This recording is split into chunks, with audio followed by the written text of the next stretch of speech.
Hey everybody, welcome back to D&J's Epic Quest. I, as always, am Justin, and this is... This is still Derek, still here. Do you, so it's been interesting because you know how we've been having, or I have having, hard drive or storage issues with all of this content? Yes. So I realized the other day that I have had like 2 terabytes worth of iCloud storage through the iCloud storage plan that I have for the family. And I'm like, why the hell don't I just utilize that?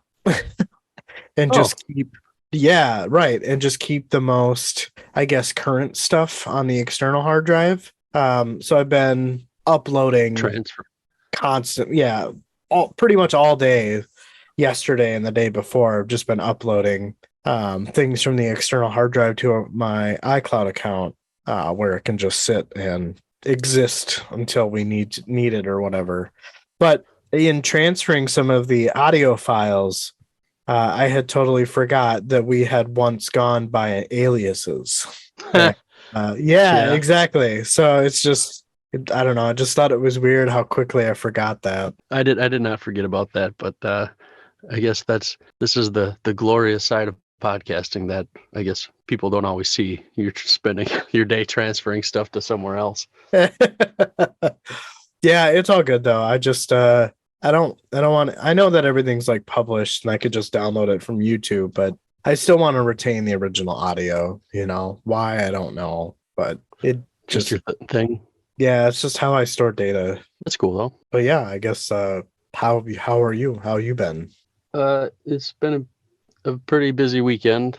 I know we're, I don't know, 2.5, 3 hours late than what we kind of planned on starting to record, but I ended up taking Friday off. A guy that is on my hockey team came and ripped out our gas fireplace stove thing, and then went to my nephew had a hockey tournament in town in Mankato at home. So we went to that game Friday night and they lost 6-2. Played Chaska. For those in Minnesota who know where that is, it's, I guess, kind of an outlier suburb. I think it's probably technically a suburb. And then Saturday was busy in the morning, or a little busy anyways, and then worked a women's college hockey game, and then went to my nephew's game in the afternoon, which they won. I don't remember what the score was, but it was a round robin tournament. So the team, they had a game. Well, I had a hockey game this morning at 8:30, and then we ran some errands, and then he had his game for third place at 11:30, and they played the team that beat him 6-2. Played Chaska again, and they ended up beating him 2-1. So they got some revenge on him. So it was an exciting game. It was a lot of fun. They're like 8, 9-year-olds, maybe 10. I don't know. But yeah, it was a pretty good time. It was exciting to see him win and pay him back. Yeah, that sounds like a very busy weekend, but entertaining nonetheless. Yeah, entertaining for sure. It was a lot of hockey, which is okay for me. Our women's team got kind of screwed. They should have won in overtime, but they had a goal overturned on a questionable call, but that's just how it goes sometimes. Those are sports, yeah. And we're only late because someone forgot to finish their summaries. Soft pillows.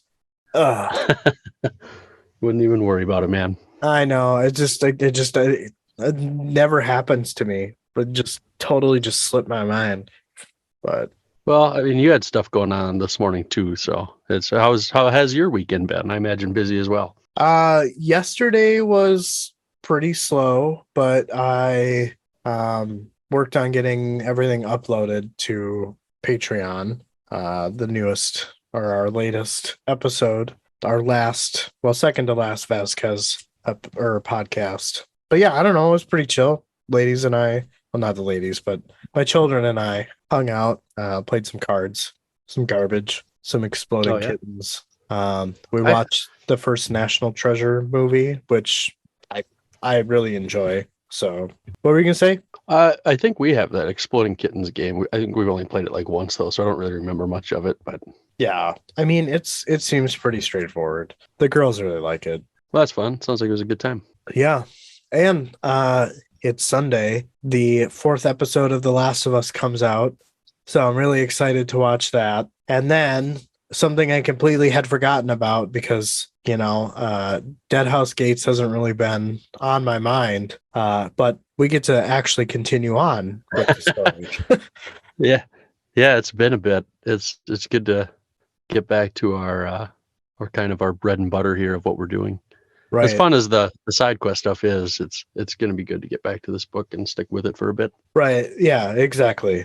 And yeah, I guess all I gotta say is I don't think that I will like this is the most memorable chapter, in my opinion, so far out of the books we've read. I don't think I will It ever forget this part. it was something, that's for sure. I guess if you're good to go, I think we can start our chapter 8 here of Deadhouse Yeah, Gate. and I guess I want to make sure we thank our patrons here quick. Jan, the picker of pies, and I guess we still don't know if it's Luciana or Luciana. We'll have to maybe think of a name, or let us know if you got one, and then we'll include that as well. This chapter, yeah, we did do a little bit differently because there's a section that would have been mine. I asked you to cover just because I feel like you've got a better grip on it than I do, and you'll do it more justice than I would have. So, not that it's a big deal, but it was a little, I guess, out of the ordinary for us. Yeah. Yeah, there were a couple of really small sections that we just summarized before going into yeah, it was all cockamamie, but we made it work. We got it. Yeah, so I'll take the epigraph here for us. Chapter 8. It is said that on the night of Kellenved and Dancer's return, Malaz City was a maelstrom of sorcery and dire visitations. It is not a far reach to find one sustained in the belief that the assassinations were a messy, confused affair, and that the success and failure are judgments dependent on one's perspective. Conspiracies in the Imperium Heberic. Does this epigraph scream the prologue from Gardens of the Moon to you? I guess I don't know about that.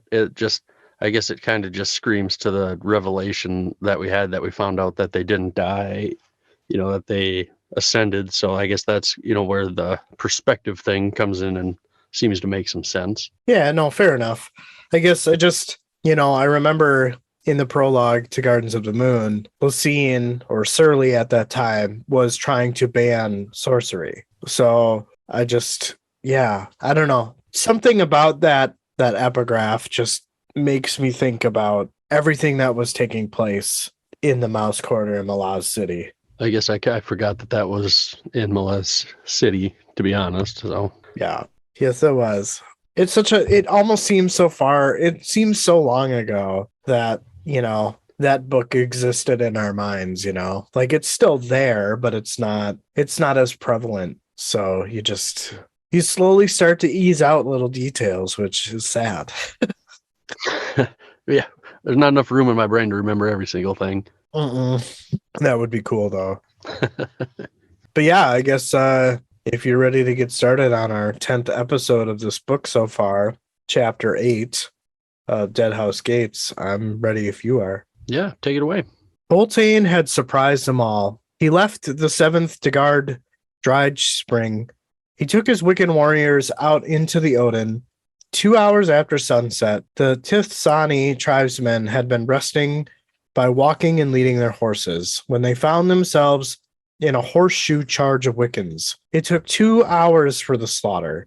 Even though they outnumbered the Wiccans, the attack happened so quickly that they weren't able to react fast enough. Riding the south road, Duiker had seen the glow of the burning Tithsani wagons off to his right. Duiker dared not to enter the slaughterfest, as the Wiccans would cut him down without question. Instead, he turned his mount northwest and rode until he ran into the first of the fleeing Tithsani. Duiker was able to get valuable information on the events that transpired. Duiker left that man up to his fate and resumed his journey back to the oasis of Dryge Spring. As he rode, Duiker made the realization that Coltane was not as simple as the beast lashing out. The Fist was conducting a campaign, not a panicked flight. Duiker has a thought about the leaders of the apocalypse and how they should reorder their thoughts if they hope to defang this beast.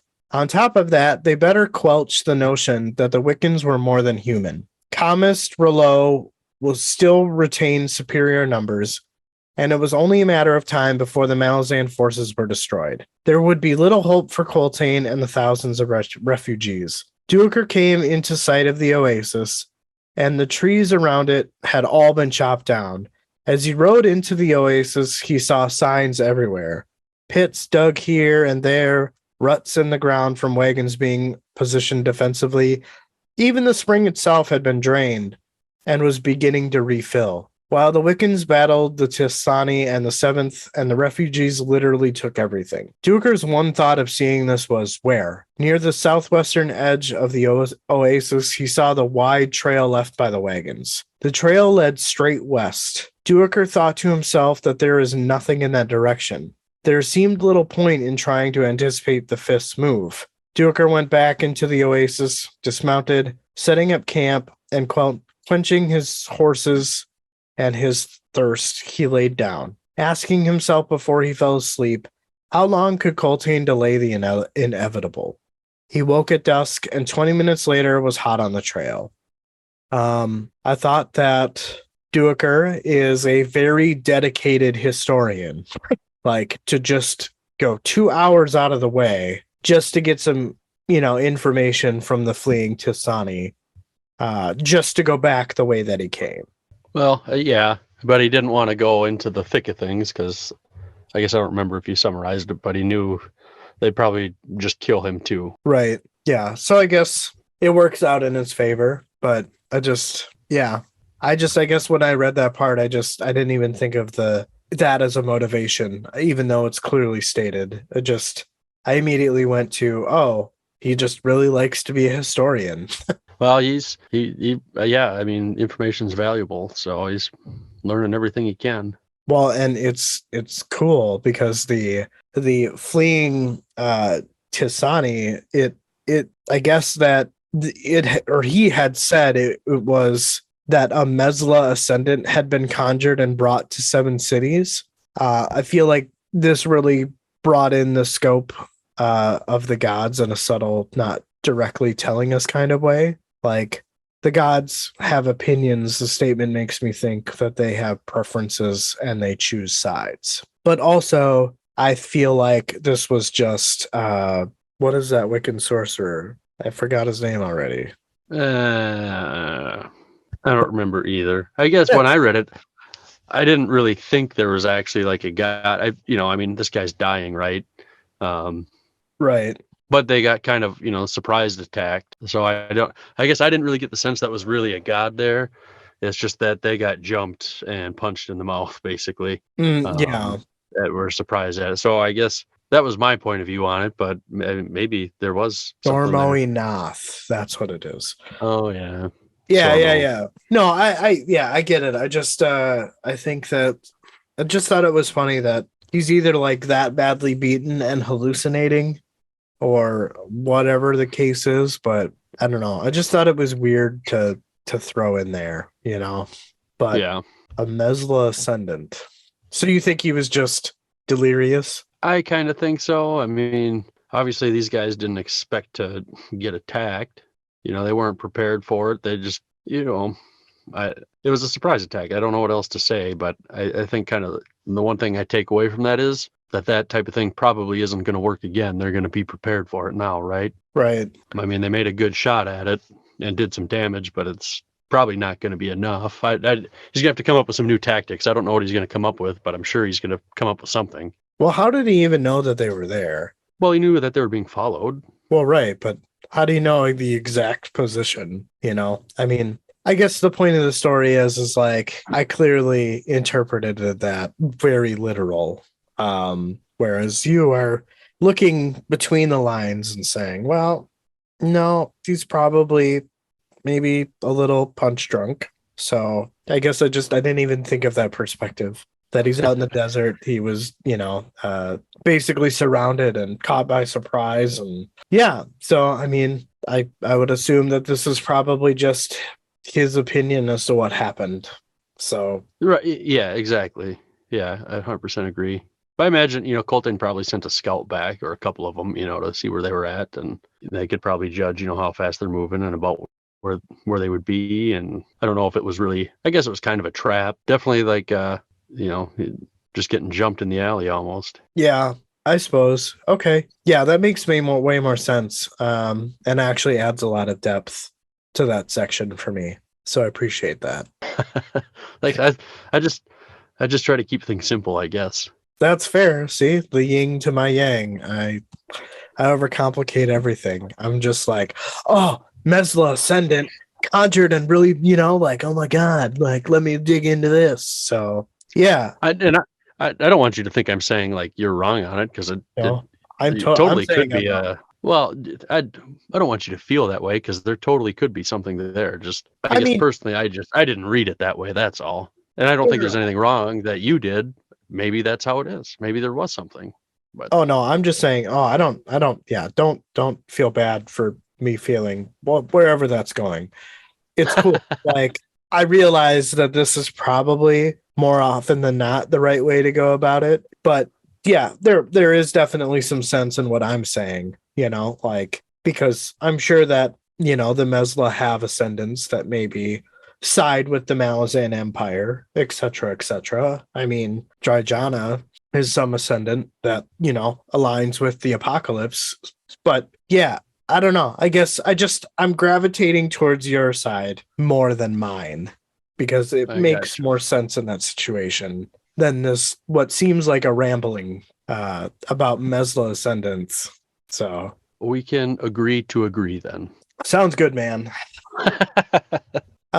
Did you get more of a sense of Coltane being a certified badass motherfucker throughout uh, this first section? Like just more of a stamp of yes, yes, yes. yeah, because Duiker kind of has this realization, or maybe this thought that, well, Coltane doesn't see things the way that most people probably would. Like, he's retreating, sure, but he's not like giving up, like, and just running for it. Like, he's gonna fight this thing out. He's being strategic. Yeah, Yeah, for sure. I mean, I love that line. It was not a panicked flight, which you kind of get that feeling at the beginning, when you first start reading of Duiker tracking Coltane through the desert. Like, I don't know, you just kind of like instinctually get this feeling that he's running away. But this Oh, kind of no kibosh on doubt it was supposed to feel that way too. I mean, it does feel that way for sure.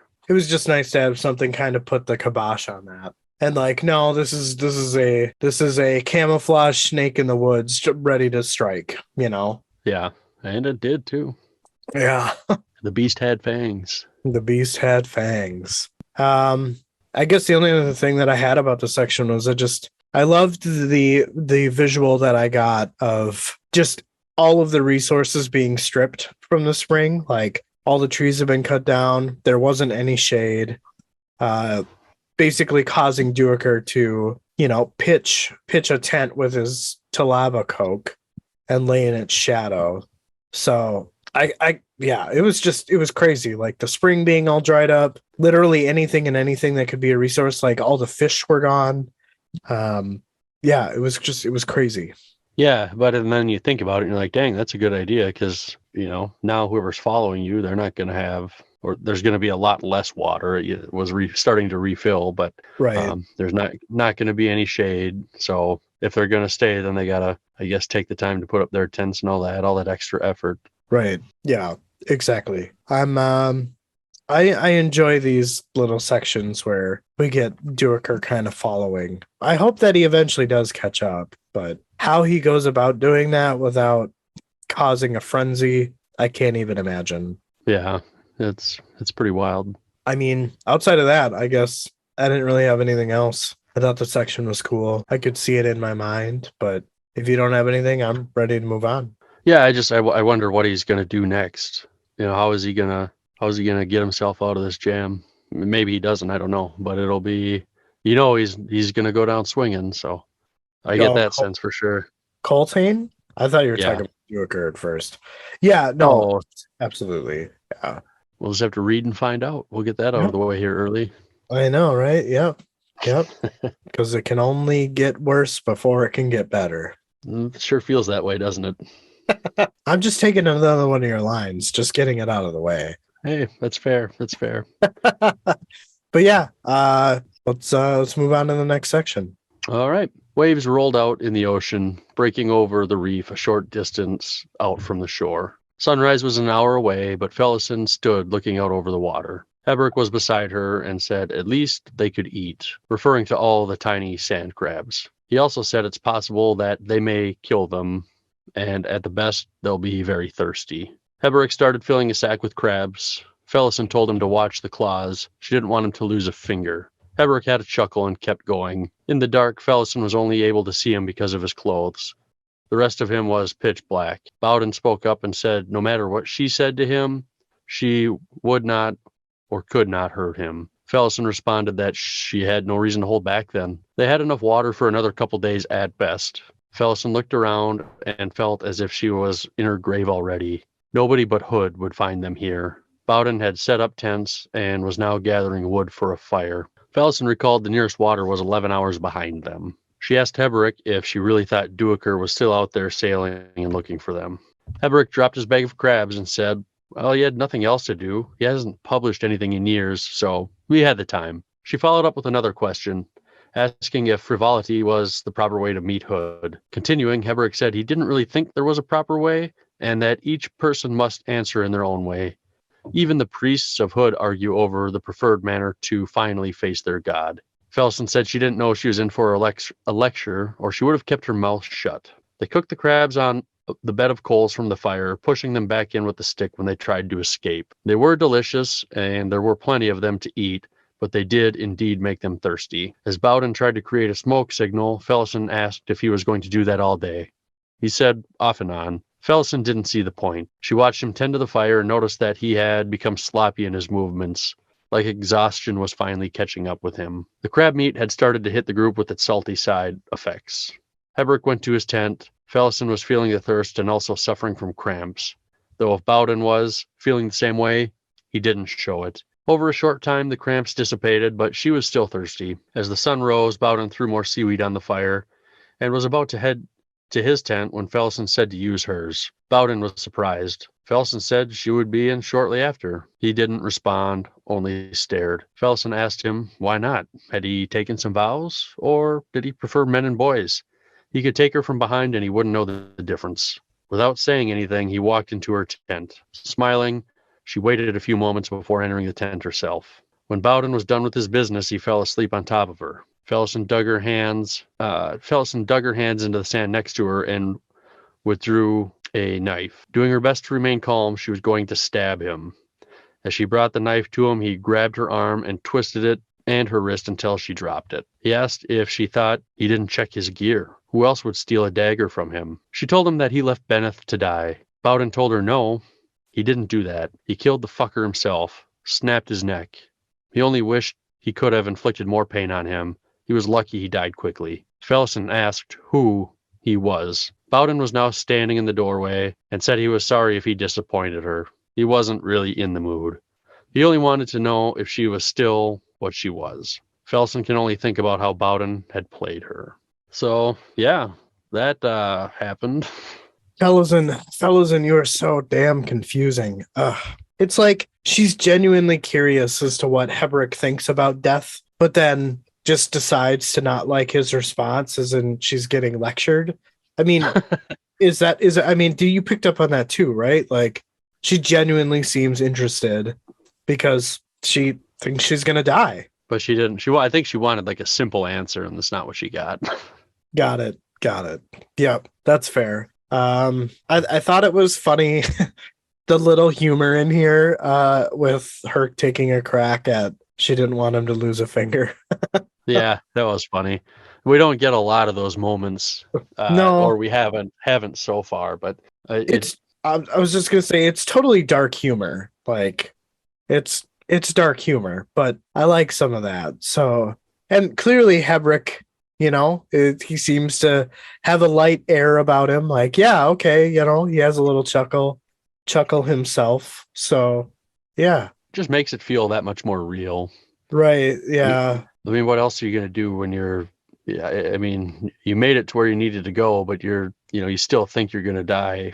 I mean, I guess all you can do is really joke. Yeah. I mean, that's how I would be. But I mean, also, I guess we don't really have a an understanding on how long he's been without his hands, but I'm assuming he's probably heard everything under the stars, as That's far a good as point.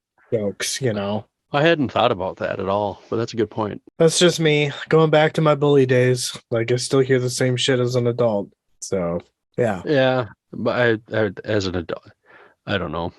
Sorry, I guess I don't know. I don't have anything to say. Sorry, man. No, it's fair. No, people always just like, oh, Christmas carols, uh, uh, uh, Oh, and yeah, I laugh at them. I'm like, yeah, you're you the were so clever. you're the first one to say that. Yeah. So it's all good. It's not like a huge thing. It's not like I take it seriously. I just call him an idiot. Yeah, that's about all you can do. It's not So like you're gonna catch an assault charge over it. no, not at all. Definitely not. I didn't really have much on this section as far as comments or things, but just I really did. I got a feeling of just kind of some beautiful scenery.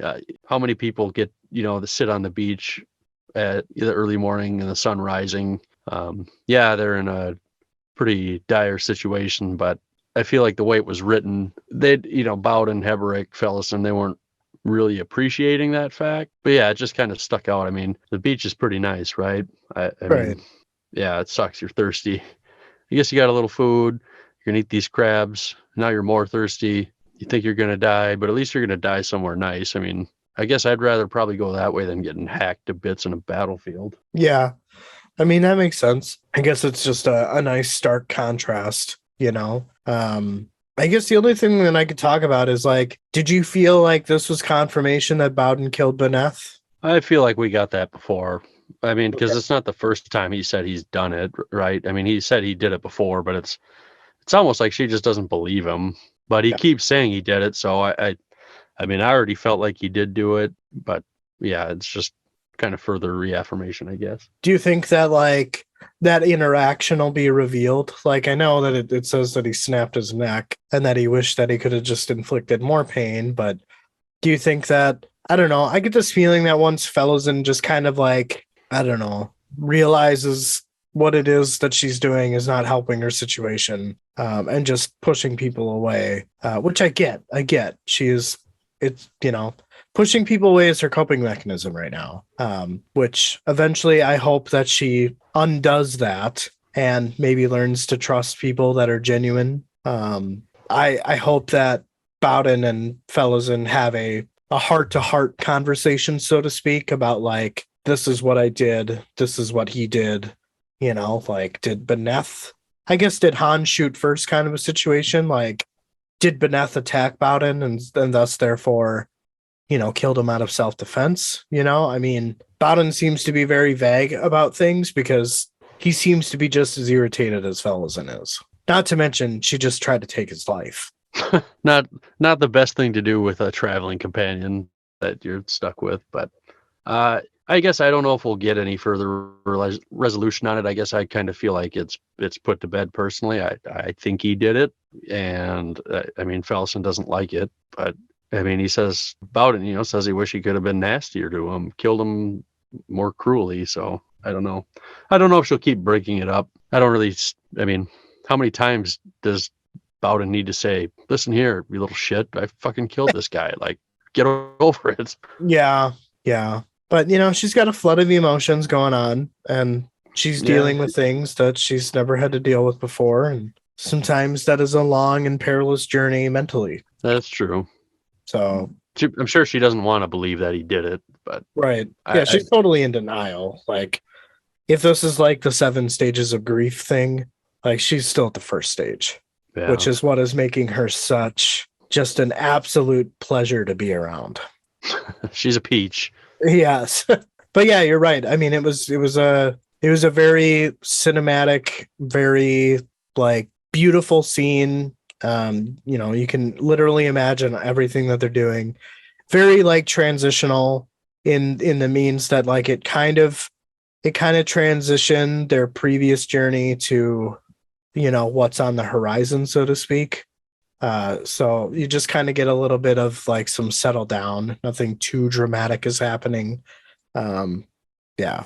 Right. All they just need now is a tequila sunrise. They're set. Right, exactly. But yeah, I guess if you want to move on to what would have been my section, go for it. Sure. So yeah, this will be the third section here.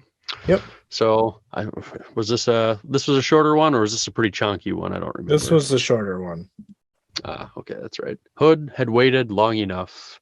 It was time to open the gates.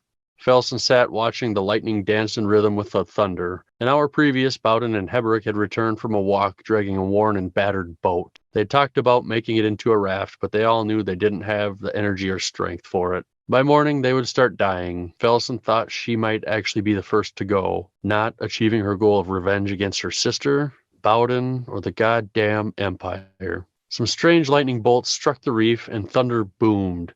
The lightning drew closer, seemingly coming right for the group. Heberick said to run. This was sorcery. Felsen didn't move. She said it would be over quick. Heberick put himself between the sea and the incoming magic in Felsen. The sea with the incoming magic in Felsen. Bowden at her side. The sorcery broke on Heberick as if he were a rock.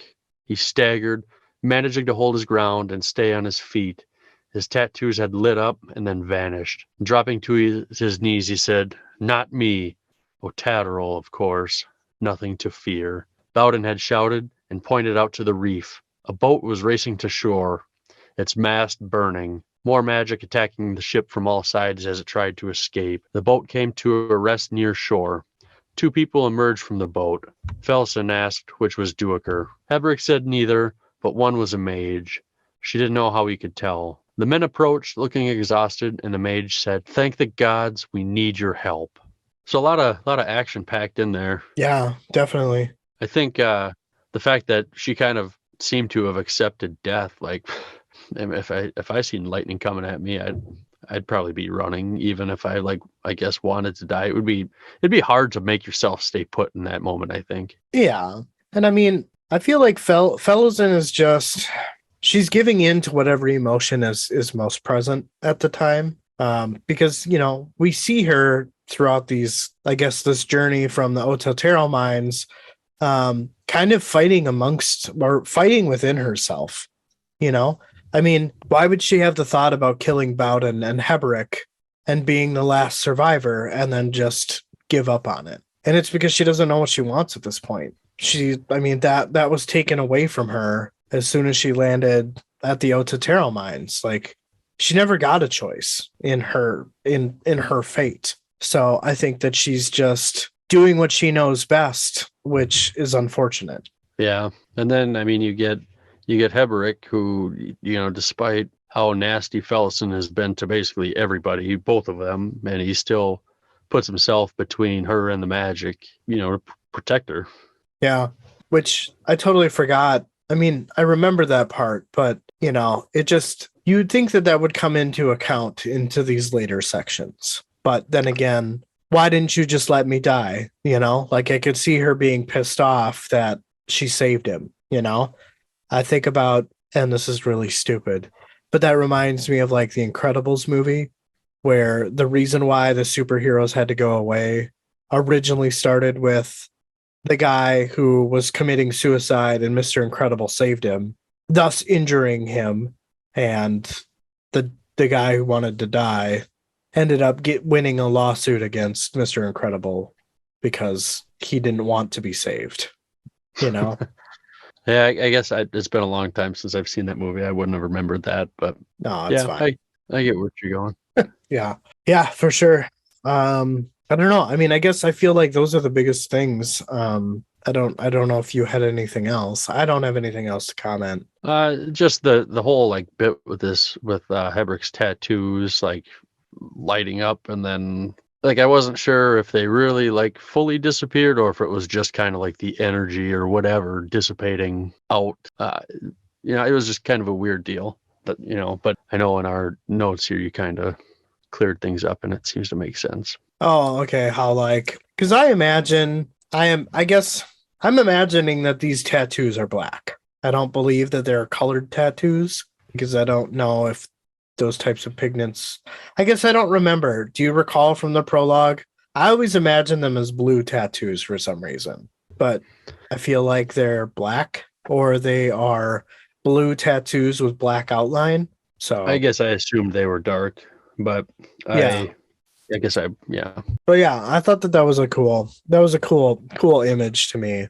Is just imagining that just if your tattoo was lit up and glowing, kind of like some type of, I can't specify which movie, but like, those movies that have magic in it and they like bounce off each other and there's like this glow from the impact, but it doesn't do anything. Sure. I guess I can't think of nothing's coming to mind there for me, but yeah, I kind of had a vision, the lightning or energy, magic, whatever, it lights up and then it kind of Yeah, it dissipated. like fades away. I guess like Yeah, lightsabers, right? Like when they interact with each other, they glow a little bit brighter where they're touching and then it's a dissipate. kind of flash. Yeah, Yeah, kind of like that, But I just imagined it more like instead of it being like an instantaneous decay, it was more like a gradual decay as far as like the light and the fire around his tattoos. sure. Yeah, on board. Cool. Well, I don't have anything else for that one. All of these are like So, really quick, The chapter opens up really quickly. And we get kind of like, I almost feel like just a recap, so to speak, except it's progressing things, like a recap section of like, hey, here's Duiker. He's still following the trail, but these things happened. And then, hey, here's Hebrick, Bowden, and Fellowsen. They've reached the shore. These small things are happening. Like I feel like it's like ending the previous journey, but then not quite embarking on the next one yet. Is yeah, how I not feel yet. these sections are. So, Well, yeah. if you're ready here, sir. All right. Somewhere beyond the reef waited an unknown mage, a man unconnected to the rebellion, a stranger trapped within his own nightmare. This mage had risen from the deep on the second day out, bringing its storm with it. Culp had never before felt such unrestrained power. The wildness of everything is what saved them. There was no control as the rip path was flung about like a piece of wood in the water. At first, Culp had thought that they were the object of the mad sorcerer's wrath, but the illusions that Culp threw out were not gaining its attention. He formed a protective spell around Rip Path, while Gessler and his crew struggled to control the boat. For 2 days and nights, Culp and the crew were battered with endless attacks, some weak, some strong. Rip Path was driven westward toward the Otaterral shores. The sea mage kept assaulting the coast with little effect, and it all started to click to Culp. Gessler and his crew worked tirelessly for 11 hours to make sure that the Rip Path avoided the reef. On the third night, he sensed a softening of the Otaterral on the coastline. A power resided there, pushing away the Otaterral on all sides. From where Culp crouched, he was able to see a cut in the reef. Standing and communicating, he communicates this to Gessler. Gessler grasped this immediately and made with haste to make sure they made it through the reef. Another attack came, setting fire to the lines and sail. Culp had half expected that the blunted effect on the Otaterral was connected to the man he was supposed to find. So he was not surprised when he saw 3 figures emerge from the gloom beyond the beach. Something about the way the 3 stood sent alarms off in his head. Culp became weary as the ground was not moving. Culp tells Gessler to get them water. Gessler told Truth to grab the water casks. Hebrick asks Culp where Duiker was. Culp answers that they went their separate ways in a village north of Hissar, the Apocalypse. Hebrick interrupts and explains that they know, as they saw Dosen Pally ablaze the night they escaped. Culp took a moment to take in the other 2. Truth arrived with the water casks, and the 3 converged around him. As Culp watched them drink, he sought out his warren. What Culp saw when he looked at Hebrick almost made him shriek out loud. He saw a hand-like projection beyond his left stump. This ghost hand appeared to be holding onto a warren with like a tether. A wholly different power pulsed around his right hand. Veins of green and Otaterral red writhed with each other, like 2 snakes fighting. Culp was able to pinpoint that the green was responsible for the Otaterral deadening effect. Hebrick was looking at the mage. Culp couldn't help but ask what happened to him. Hebrick's reply was that he wished he knew. The three Marines now approached Hebrick and introduced them as the last of the Boar's cult. Hebrick's smile faded as he turned his back to them and walked to gather things. Culp observes that Gessler was expressionless. Stormy was boiling with fury, but decided to let it go to comfort Truth. Stormy confronts Bowden about the hidden blades. Malazan jumps in and introduces Bowden and calls him a murderer amongst other things. She also introduced herself. Hebrick returned with a pack over his shoulder. He approached Culp and asked what was out there. Culp explained it like this. Imagine a child holding a leash, and at the other end is a hound of shadow. The child, the mage, the hound, the warren. Hebrick asks how bad things are on the mainland. Culp explains that he doesn't know, but did see Hissar in flames, and that Duiker went to join Coltane in the 7th. Hebrick knows of Coltane's name as he expected him to be his neighbor when he was chained to a crevasse behind Lacine's palace. He reaffirms to Culp that he believes that Coltane is alive, as you can't kill men like that easy. Culp says that he's sure he'll join Coltane someday. Malazan is heard saying that Hebrick is excommunicated. Both Culp and Hebrick looked at Malazan, who was talking to Gessler. Hebrick asks Culp what he saw when he opened his warren. Culp tells him that in one hand he saw a child dragging a hound, as big as a hood-dammed mountain. As for the other, there wasn't any easy answer there. They have a short conversation about Gessler coming to the realization. He was cut off by Hebrick saying that Gessler would cut the ex-priest loose. Culp asks Hebrick if he chose his company here. Hebrick said that he did, more or less. Culp also asks him to walk up the beach with him.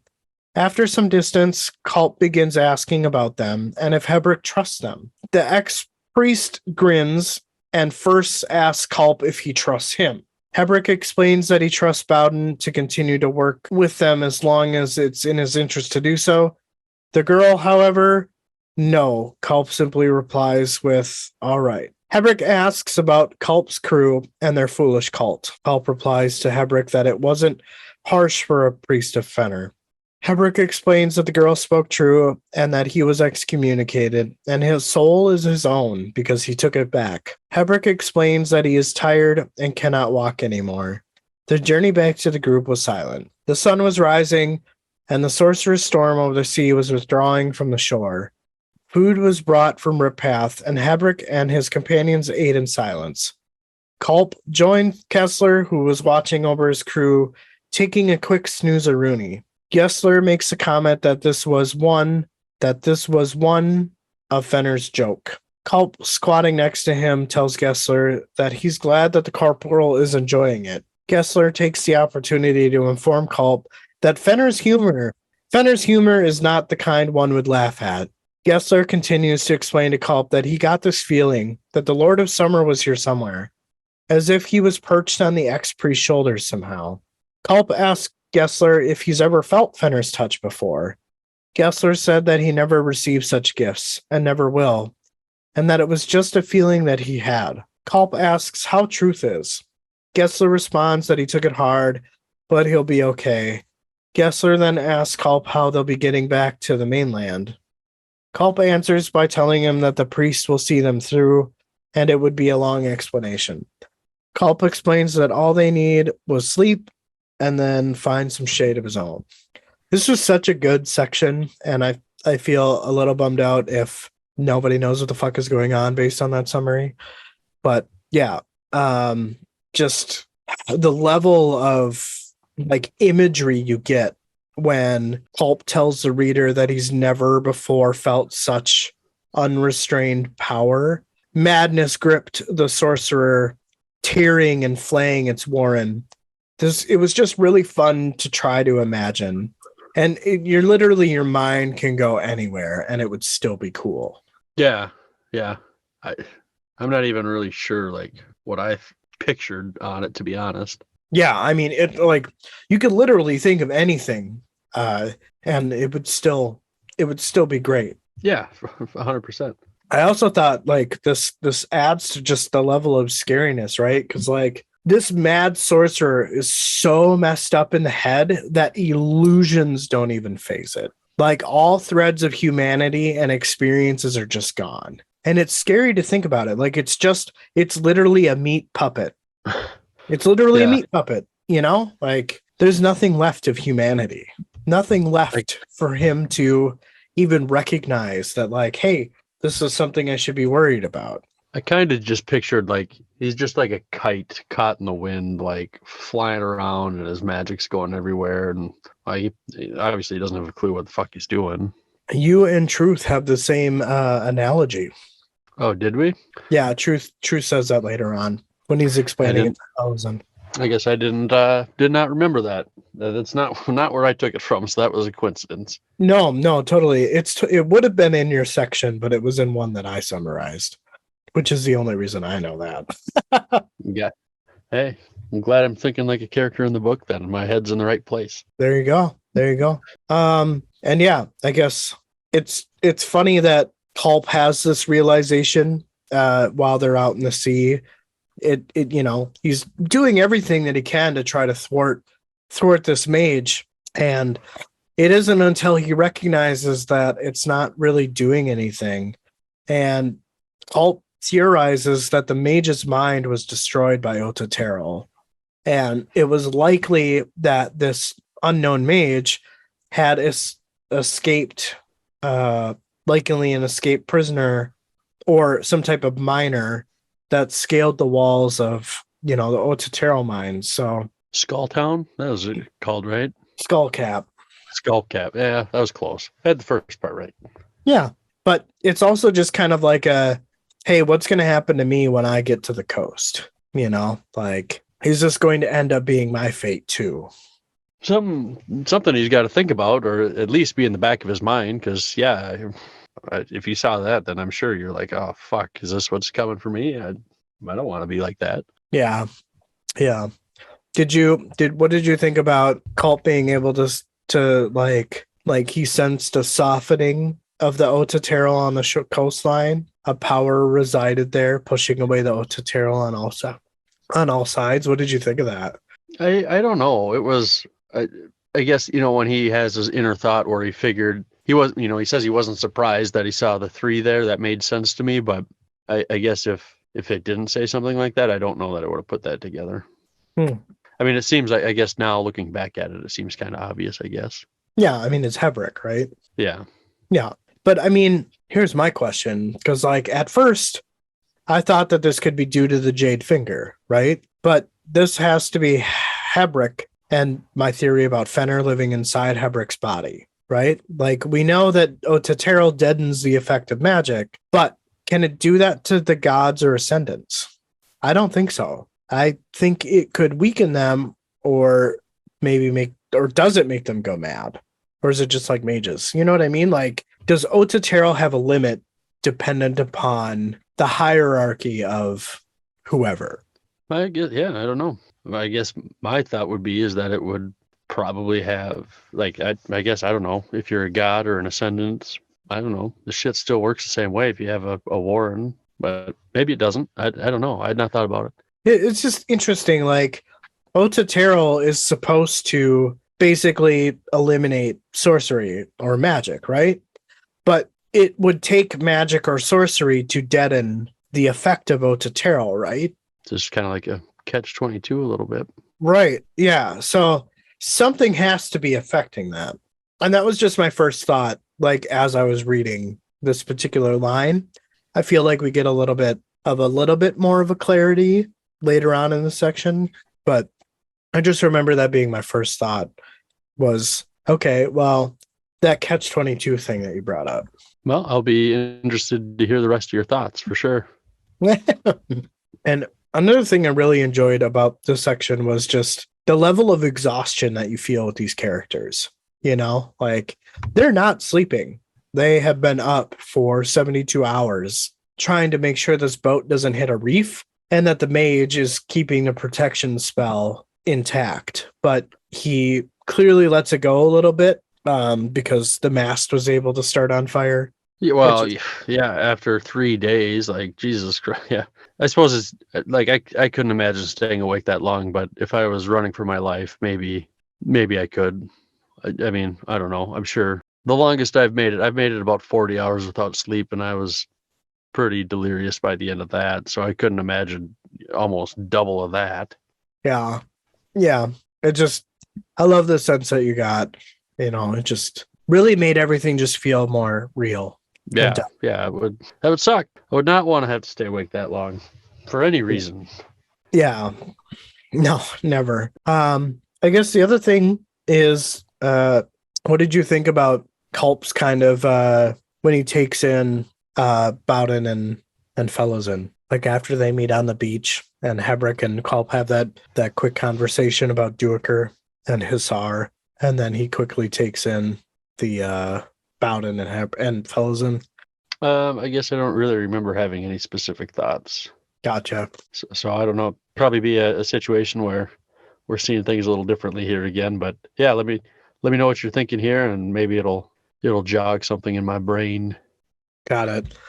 I really like Culp's observations here, and I think that he's taking a little bit of a page from Duiker's book, right? Like Duiker is he's very observational. Culp was able to deduce that something wasn't right about the trio, and even though they were forced together, that didn't always equate to friendship. And he realizes that Bowden's kind of calm and self-control made Culp uneasy, and thus suggests that there was more to Bowden than just some street thug. Fellowsen, on the other hand, he just wasn't able to define her. So you're looking at these two characters, right? And you're automatically making these judgments. He's able to very, very quickly and distinctly and precisely kind of get a full judgment on Bowden. But when he looks at Fellowsen, he's got nothing to say. You don't find that suspicious? It does. Yeah. I mean, I don't know. Maybe it's just since she's a kid. I guess I don't know. I don't remember if we talked about this. Maybe we did I guess it's been a couple of weeks since we talked Malazan, but Bowden is kind of a mystery still, right? Yeah. Did we talk about I'm wondering maybe if he's is or wasn't a claw. Does that sound familiar? Did we talk about that? No, but based on your notes in a later section, that sounds very similar. Oh, well, maybe maybe I'm getting ahead of myself. But yeah, because well, we can save it for then. If I don't remember what the hell I wrote down. It's all good. I agree with you. There's definitely something about Bowden, and we know that he used to work at some port, right? Like that was something he talked about. Oh yeah. I can't remember the fucking word right now, but they were sinking the ships. Right. Yeah. Yeah. Or a marooner. I don't know. Right. Yeah. Something like that. So it's just there's something there, and I'm excited to see what that is. But I guess I don't need to know right now. It's not like killing me. It's not like Circle Breaker was in Gardens of the Moon. Right. Like that drove me crazy. Well, I'm glad we at least got an answer out of that. Right. Otherwise, yeah. we would have been racking our brains forever. That is true. So I thought another thing that was really awesome was it was described that when Culp was kind of watching Fellowsen, Bowden, and Hebrick drink from the water casks, right? He opens up his warren to look at Hebrick, but it's described as the sensation of opening up the warren as slippery, elusive, but he was still able to maintain his heightened sense. And I just thought that this was really cool because Hebrick seems to be emanating an anti-Otateral aura, which I think is Fenner. I think it's Fenner that's doing that, which thinking about is totally the reason that Culp's fears of going mad won't come true. So Hebrick essentially is the saving Culp on an unknowingly. I don't have anything to refute or argue on that count for you, so I'm on board. Gotcha.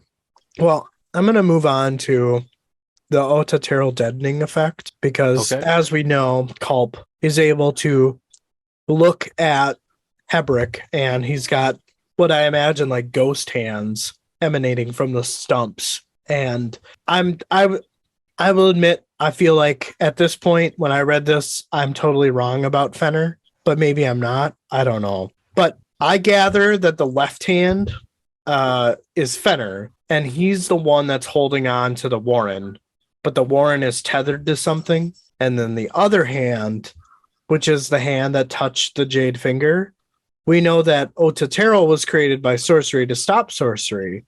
But what if this Jade Finger was the one responsible for creating Otatero, a being that couldn't be affected by it because Otatero hadn't been created yet, kind of a thing?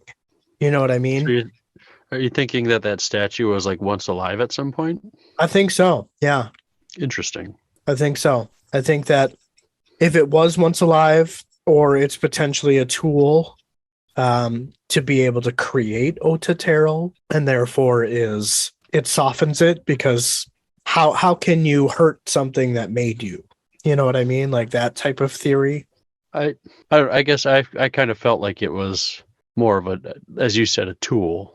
I guess I never thought about really the possibility that it might have once been a living thing. Yeah, I don't know. I mean, I guess I'm indifferent as to what it ends up being, but I think that it's definitely the reason that the Otatero, because we see, or Culp sees it fighting the Otatero when he's looking at Hebrick through his warren. I think you're definitely right. I think yeah, Fenner is within him. But do you think like is anybody like any mage going to be able to see this like ghost hand, or is it only going to be like if you have access to a certain warren? Because obviously like Fellison and Bowden don't see this like ghost hand, right? Like Right. otherwise they'd be like, what the fuck is going on? I don't know. I mean, I feel like they did, like Culp talked about this, or not Culp specifically, but during the section they talked about I think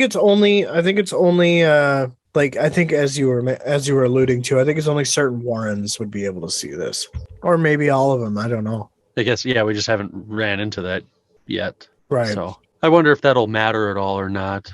I don't see why it would. I mean, I guess it kind of takes away from, what each one can do separately, but maybe they all have the same like basic skills, so to speak. I don't know. Yeah, I guess I don't know either. I guess it's just we'll have to see if that pays off in any way, shape, or form. Yeah. The only other thing, or maybe not the only other thing, but one of the other things that was mentioned a lot in the section was a child dragging a hound. There were two situations that they referred with this analogy. The first being the Mad Mage, right? And is there more to the fact that they keep mentioning hound? Like, does this deal slightly with Shadow Throne? I don't think so, but it's just interesting that they keep saying Shadow Hound and Hound, Like, I don't know if you caught that or not. Yeah, I don't know if there's something there or not either, but it is interesting. Maybe something we'll have to keep an eye out as we move forward. Yeah. Another thing is in Culp and Hebrick's conversation, they kind of have Gessler coming to the realization, but they never really explain what it is that Gessler is going to come to the realization on. But Hebrick simply says that Gessler would cut him loose, right? And I was really confused reading that as to like, okay, what exactly does this mean? Why would he cut him loose? But from what I've gathered by reading the fucking paragraph 7 times, this seems to be related to one or both of Hebrick's like ghost arms, whether that's the Jade Finger battling the Otatero or whether that's potentially Fenner. And I'm not sure what cutting him loose would be, but I would imagine it wouldn't be because of Fenner. So I'd imagine that the Otatero versus the Jade thing, that is what they don't want Gessler finding out about. It's not specifically revealed, but I have a feeling that in good time it will be. It seemed really awkward in there, so I wasn't sure what they were referring to, but I'm assuming that they were talking about like Gessler can't find out about his ghost arms. Well, I mean, that's if he can't see them, I guess he's not really going to have anything to back it up, though, right?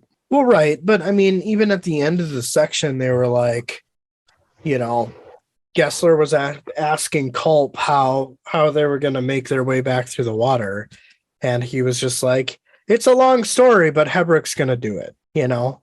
So my guess is that it has something to do with the Otateril, because the Otateril is actually what's going to help them cross back through the Mad Mage's path, you know? Like I said, Yeah, I don't know what it's referring to, so like I'm just taking a stab here. just like think about like, okay, so imagine like my hands were cut off, and like some random ass person was like, "Hey, Justin, your friend Derek, he doesn't have hands, but he's got ghost hands." He'd be like, "Dude, shut the fuck up. You're an idiot. What are you talking about?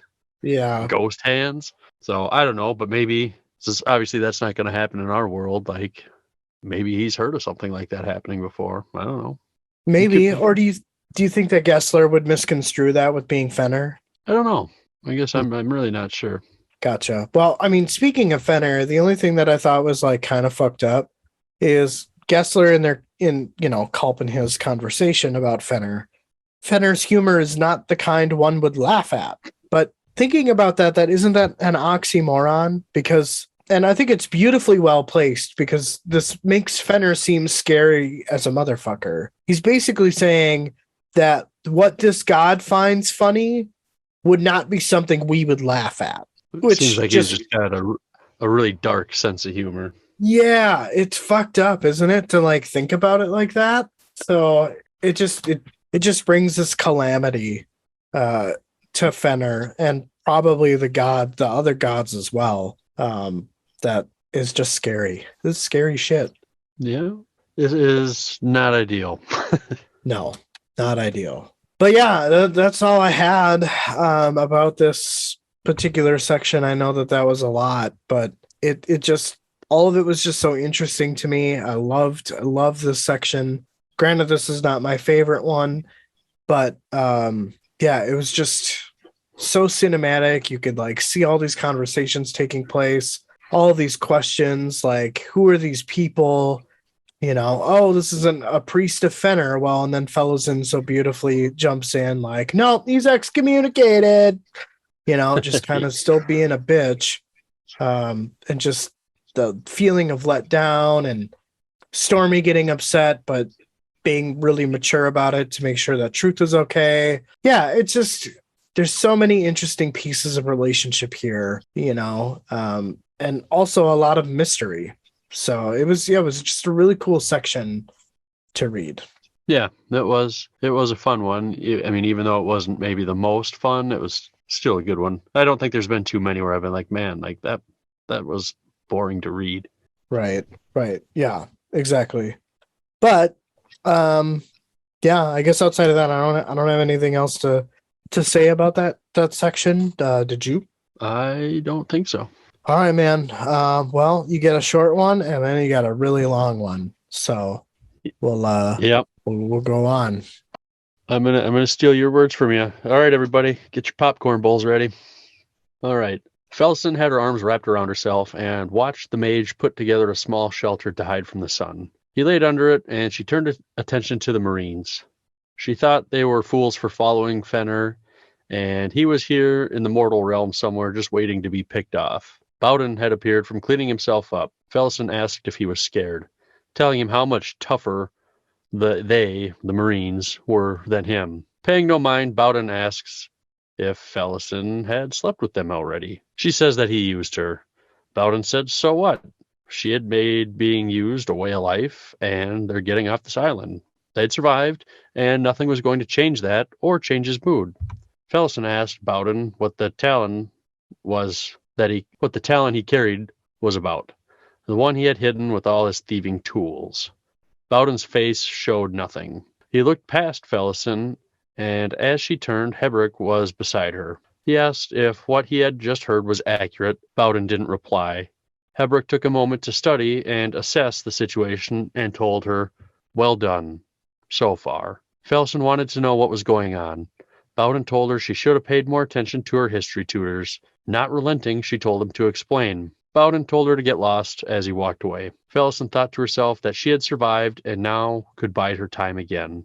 She thought about her plot for revenge and told herself when Tavor lost her bodyguards that's when she would strike. She knew she needed allies and thought it was too late to make use of Heberick or Bowden, but perhaps some of the crew on the ship could be of use. She asks Gessler when the last time he had been with a woman, but it was Stormy that had answered, saying it had been a year and a day. He had dressed up as a Kennese harlot, and poor Gessler was fooled for hours, though they were both really drunk. Gessler said such was a soldier's life, too dumb to notice.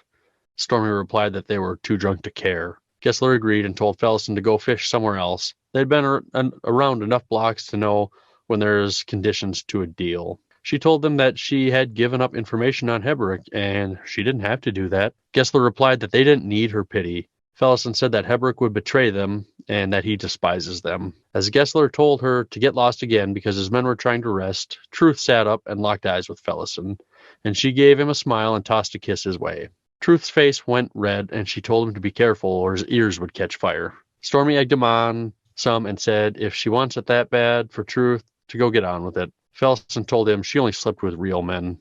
Gessler called her on her own bullshit and said she only sleeps with fools. Fellison continued to walk away down the beach, knee-deep in the water. She studied the markings on the ripath. Standing in the water, she felt how total her exhaustion was. She thought there must have been a way for her to reflect something besides hate or contempt. She continued thinking and came to the conclusion that she didn't need a way, she needed a reason. Boy, Fellowson is just conflicted as fuck. I can't even imagine what her mind is like, just thought after thought that don't have anything or relate to anything that previously thought of, like, ugh. She's just a moody teenager. Yeah, that has gone through some extreme trauma. Yeah, for sure. So, I guess part of it makes sense, but yeah, I think it's interesting that she's asking about the Talon, and I'm like, please answer it.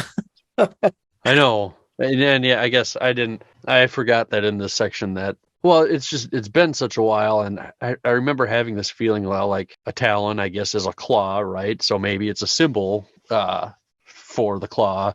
But yeah, then I was thinking to Kalam, I didn't remember if he had a similar item, if we were told about it. I couldn't remember, but yeah, I don't know. I guess that's maybe kind of my theory is that, we know he's deadly, right? He's a pretty big badass too. Like, I don't know. I guess it seems to kind of make sense. I think so too. He's got those knives in his pack that Felsen stole to try to kill him with. Then, from what I recall, those are assassin's knives, aren't they? Yeah, I don't remember. Stiletto. I thought they called him something else at one point too. Thieves' knives, maybe. I know there's a mention of thieving tools, yeah, but I don't know. It's gonna bug me, and I'll probably think of it later. I'll wake up in the middle of the night, like, that's the word I was looking for. But yeah. No, I agree with you. I definitely think that there's something more to Bowden here, and I think that's. You get the sense ever since you meet Bowden that there's something that he's hiding, and I think that, yeah. Well, and then even Heberick is. I got the sense that he was almost like surprised or taken aback. So he must know what this thing is. But then I'm also thinking when Bowden's saying you should have paid more attention to your tutors, was there something that we missed that maybe we should have paid attention to? I don't know. I can't remember anything, but we could have. Very possibly. But I know that Heberick, and I know we didn't talk about it, but Heberick was essentially chained outside of Empress Lucine's fortress, right? Like we saw that in one of the earlier sections as Culp and Heberick were talking about Coltane, and Coltane was Heberick's neighbor. So is it possible that like Bowden freed Heberick? After like maybe disbanding from the Claw? I guess maybe Heberick convinced Bowden of whatever history he was writing. You know what I mean? Like, yeah, because they seem, I don't know if it's just me like overthinking it, but I kind of get the impression that Bowden and Heberick have had a relationship prior to Unta and the Round. I guess I don't know if I feel the same or if it was more circumstantial, where they were in line. But maybe they did have some sort of relationship before. Maybe. I guess we'll just have to read and find out, right? Yeah. But yeah, I agree with you. There's definitely something more. What that could be, who knows? Yeah, I guess that's my running theory for now until we either find out or something else fits better, I guess. But I mean, it makes sense, right? Like, I mean, if the Talon, because I do remember Kalam having some type of Talon or talking about something with Quick Ben, or maybe it was Quick Ben who had the Talon. And, maybe it's just something that symbolizes them as a claw, which, I mean, makes sense because it's maybe why they're called claws. I don't know. Yeah, I kind of feel like there was something there too, but I can't remember specifically enough. Got it. Got it. But yeah. I had one other point for this one, this section where Felsen is talking to Gessler, and she tells him that Heberick would betray them and despise them, and I feel like she's just kind of blowing smoke up his ass because I guess I didn't get that feeling that Heberick felt that way about towards Gessler and Culp and the Marines. Yeah, I think that he probably is not a fan of the fact that they are so gung ho for Fenner, but I don't think that Hebrick, despises like them, like who they are as people. I agree with you. I think that she's exaggerating and making everything over the top out of spite for Hebrick. Like she's actively trying to make his life harder. Yeah, and I don't really see what. Well, I guess I don't know. She knows that she doesn't have allies in Hebrick and Bowden, so maybe I guess she's just trying to turn this group against Hebrick and Bowden so that she can ally with them in some way. I guess is about the only thing that makes any kind of sense, Right. to me. Yeah.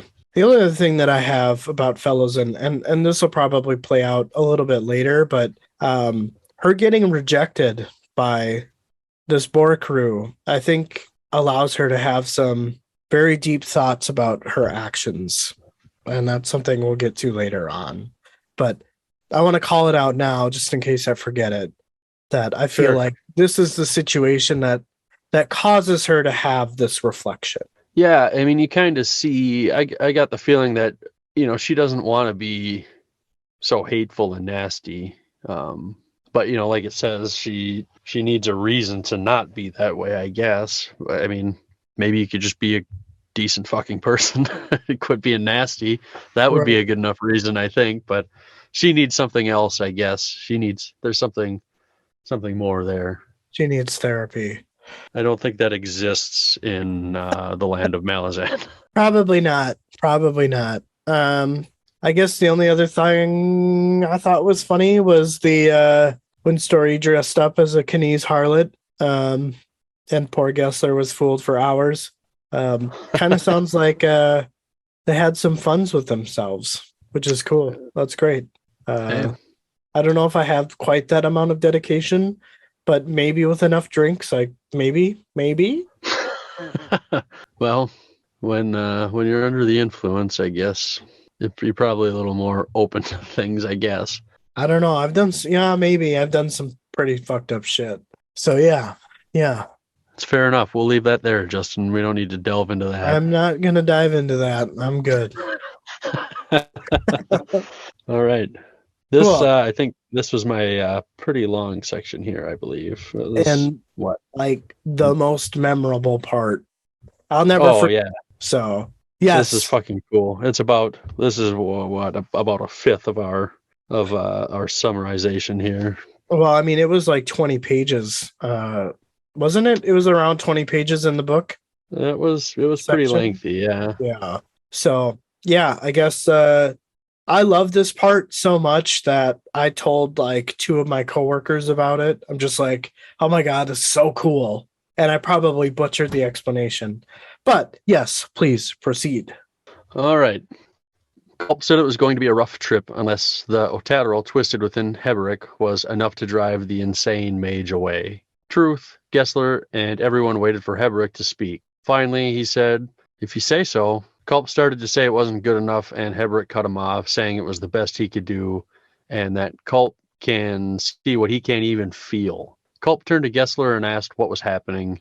Gessler asked if they really had a choice. Culp said with Hebrick on board, he wasn't sure if he could access his warren. He has taints on him and doesn't want to spread, and if he can't use his warren to defend against the crazy mage, Gessler said they're fucked. He told Truth to keep a watchful eye out, and they were going for it, and for everyone else to stay low. Culp was within an arm's reach of Hebrick. He could feel his own warren, and it felt like it was ready to be released. Eager, he thought. Culp was nervous about this. His warren, Minas, was described as remote. Other users had all described it as cool, detached, and with an amused intelligence.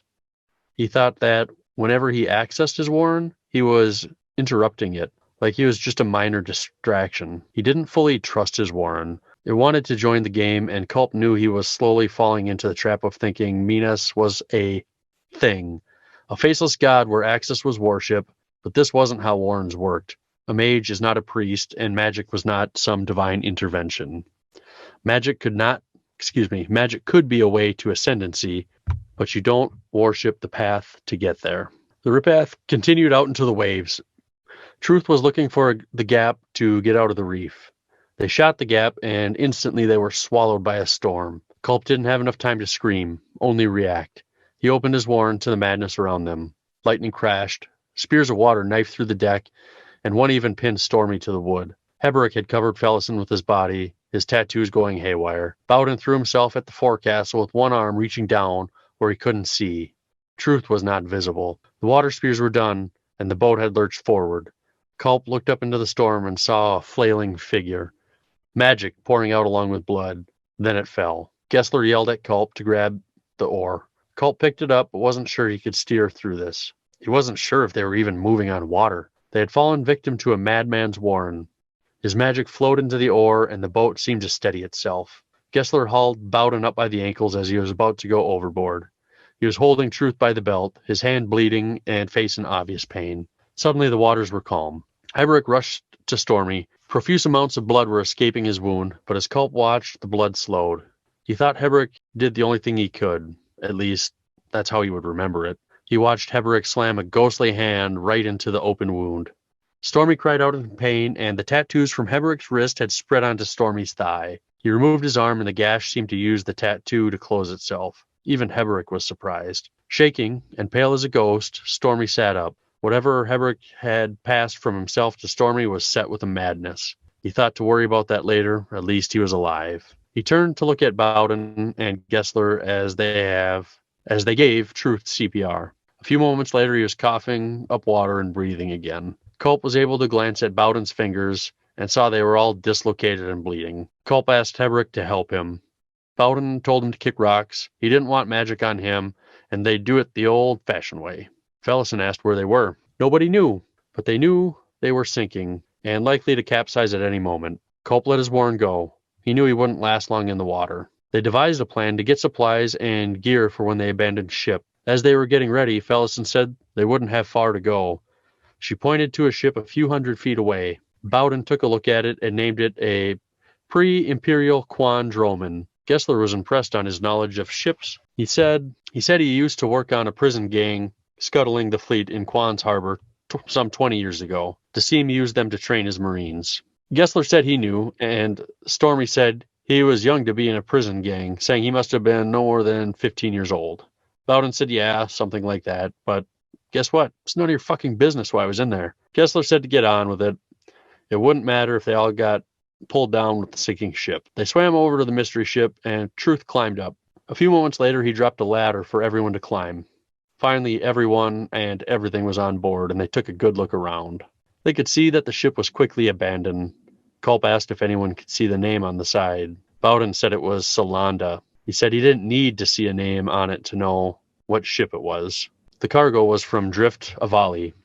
Solanda was the only ship allowed to trade with the Tistiandi, and it was in transit to the island when the Emperor's forces overran Quan.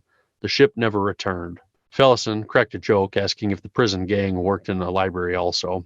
Gessler asked if anyone else had noticed the waterline. The ship hadn't moved in years. He kneeled down to unwrap one of the bundles on the deck. It was a head. Culp drew his own warren. Heberick asked what he saw. Culp said it wasn't great news. Tisty Andy. He said what he was going to suggest wasn't pretty. Gessler told Stormy to help them count the heads. There were dozens of bags containing heads. Most Tisty Andy, but some human. Gessler piled them in a pyramid around the main mast of the ship. Culp was standing at the hatch that headed down to the ore pit. He sensed a hint of magic emanating from there. Gessler asked Culp if he was ready to go down. Culp said he was not, and Gessler told him to lead the way. Despite the fact there was little light to see by, it didn't stop Culp.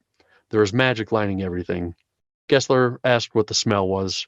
Culp described it as the smell of patience. He sent a wave of light down the row of ore benches, and there were 3 headless bodies on each bench.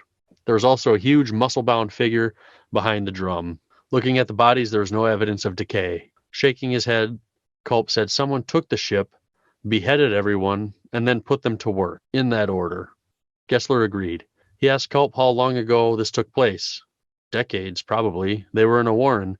There wasn't really a way to know how time worked here. They decided to check the captain's quarters for a log and maybe a whistle to start the oarsmen. They returned to the main deck, where the others were waiting, and said it was what you would expect if you were batshit crazy. Felsen said he was at least talking to the right group in that case. The group continued on to the captain's quarters, where they saw 4 dead bodies. 3 of them twisted and contorted into terrible positions. There was no blood on the 3 of them. They appeared to have been crushed without breaking the skin. The body in the captain's chair had a spear through his chest and the chair behind it. The blood had stopped spilling, but it still looked wet. Gessler asked if they were Tisty Andy. Culp said they looked similar, but not quite. Gessler wanted to know what they were looking at. Culp figured they were looking at the killers of the Quan sailors and the Tisty Andy. Then they found themselves in this warren with something nastier than they were. Gessler still thought they were Tisty Andy. Culp suggested getting Heberick in to take a look. He may know more. As he waited for Gessler to return with Heberick, he noticed a map showing land he didn't recognize, with a course plotted on it. It was rumored that the Malazan Empire had world maps, but they didn't show what he was seeing on this one. Heberick entered and looked over the bodies and came to the conclusion that they were Tisty Idur, the unwelcomed offspring of Mother Dark and Light. The only mention you will find of them is in Gothos Folly. Heberick asked Culp what his warren revealed. He said he saw nothing. Heberick was surprised at this because of the state of the corpses. They found the whistle on the spear sticking out of the chest of the captain. Heberick said he was going topside, and by the way, the spear was bargassed. Culp said it was too big. Heberick agreed, but that's what it looked like all the same. Up top, Truth had headed up to the crow's nest to find a course. He shouted out directions. As they looked out the direction he called, they could see the crazed wizard from their previous encounter. Gessler blew the whistle and brought the headless crew to attention. The drummer started the beat. They had no option but to make a run for it. Even with the speed they possessed, the crazed wizard and his storm was still gaining on them, just not as fast as in the Ripath. Heberick was at Culp's side. Culp asked if this was Heberick's god's warren. He said no to both. Culp said he drove his god-touched hand into Stormy's wound. Heberick said it was only chance and could have just as easily been the other hand. Culp asked what he felt. He said something passing through.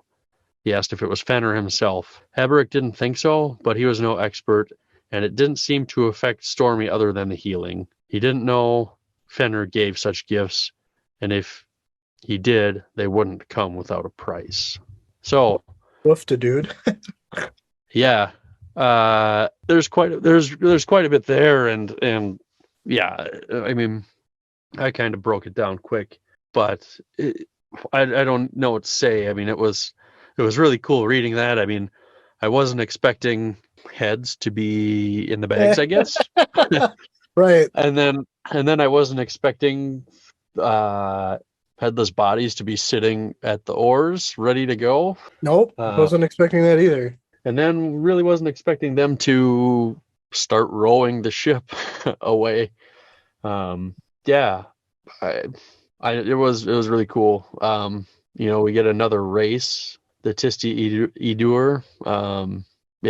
And what I thought about that is, from what I understand, the Tisty Idur were a combination of light and dark. Did you catch that? Yeah, kind of like a bastard child, basically, it sounded like. Right, but so So it makes sense. Their skin color is a representation of, I guess, their affiliation. So the Tistiande were spawned from darkness. The Tisti Edur were spawned from light and dark, and that is why their skin is gray. So I'm wondering if makes there sense. is a, and I'm pretty sure they said that there were three races, right? So I'm assuming that the other one is just all white skin. That would be interesting. I guess I don't remember if they said there was three or not. I didn't summarize it in here, but the one thing, I guess I did a little bit, but the only place you find mention of the Tisti Edur is in Gothos Folly, which is apparently like the oldest book of old books. I just thought that was cool. So do you think that I mean, I guess if they're that old, are they still around? I mean, Bowden at the beginning is able to identify the ship, and it's something that is only 20 years old. So yeah, I would assume that they're still around. Maybe they're just really like reclusive, Yeah, maybe. I'm assuming or that, yeah, maybe there's just not many of them. I don't know. Maybe the Tisti Andy tried to wipe them out. that's kind of where I'm going. That's kind of what I'm going for, is that the genocide is probably the right word for it. But I mean, you'd think that they're kind of like a close cousin, though. Yeah, but it was described as the unwelcome Right. union or however it was worded between Mother Dark and the Light. So yeah, there's probably some, I guess, bad blood there. Yeah. I loved the imagery of almost kind of be like they're totally trapped inside of a warren. Now, is this the madness of the mage? Is that his warren? Because I get the feeling that this mad mage has been out in the sea a long time. Just out So whipping around. right, just a fucking. There's a movie that I don't know what it's called, but I'm getting like very like weird images whenever I think of this mage that reminds me of this movie that I don't even know how to. I don't even know the name of it, but like I feel like there was like a rag doll that was just, or some type of doll just flailing all over the place, and like magic was spouting from it. And yeah, I don't know what it's from. I'm assuming probably some terrible B horror movie that I watched, but yeah, I just get that image in my mind every time I think about it. You're not giving me enough to take a stab at the movie, so I No, don't it's know. cool. I really I have no idea any of the names of the characters. It's probably something that I watched. It could have been a cartoon. I don't know. I don't have Hmm, any more than that. gotcha. Yeah, I'm not sure. What do you think? What do you think Bowden did to get on the prison chain gang? Do you think he was like out drowning puppies or something, or what? I don't know. I mean, I'm assuming that there was probably I would assume that there was probably some type of initiation of some kind. What that was, I don't know. But um I think it's interesting that we're still getting like very short snippets of his history and not really like a lot to go off from either. So like I think all of these little snippets over time will end up unveiling something like a big aha. Yeah, I've kind of felt that way too. It's just we're just getting snippets is a good word that you used for it. Yeah. But yeah, it'll paint a bigger picture here at some point, I think. Maybe But it yeah, won't. I I don't don't know. know. Maybe it's just one of those things we never really find out. But I think it's interesting that Bowden knows enough that this was Dancer's ship that he used to train his like militia, and the name of the boat was like Solana or Solana. Salanda, Yeah, but yeah, it's very very similar to Solana, the dragon that we saw in Gardens of the Moon. yeah, So I wonder what that like. I mean, they're basically the same except for like a letter or two. So maybe it is. Maybe the Tisti Edur have access to dragons too, and maybe I don't know. Maybe this was their ship, or maybe they commandeered it. I mean, that's essentially what I'm getting is that they are the ones who beheaded all of this crew, right? Like you got that sense too. I guess I wasn't really sure who. Well, like the 4 dead people in there. You mean like in the captain's quarters? No, in the cabinet's corner, they were killed by a bargas spear. Well, Well, not all of them, the but one one. of them. You're right. Yeah. Yeah, but even like I said, that doesn't seem to make sense because the spear's too big. So I don't know who. I don't have any ideas of who was responsible for what went down on this ship. I guess. Yeah. Yeah. I guess I don't know. My guess is if I had to put it in some type of like chronological order, the Tisti Edur took over the ship and killed the or beheaded the whatever, and that's the reason why they have the and like the reanimation whistle was around the Tisti Udur's neck. So that's kind of what makes me think that they're the ones who commandeered the ship and beheaded everybody and then used magic and sorcery to make them work. So essentially, you could have a 4-person crew and not do anything but captain the ship and tell where everybody needs to go. But then something had to have come in and killed the Tisti Udur or Edur and then left.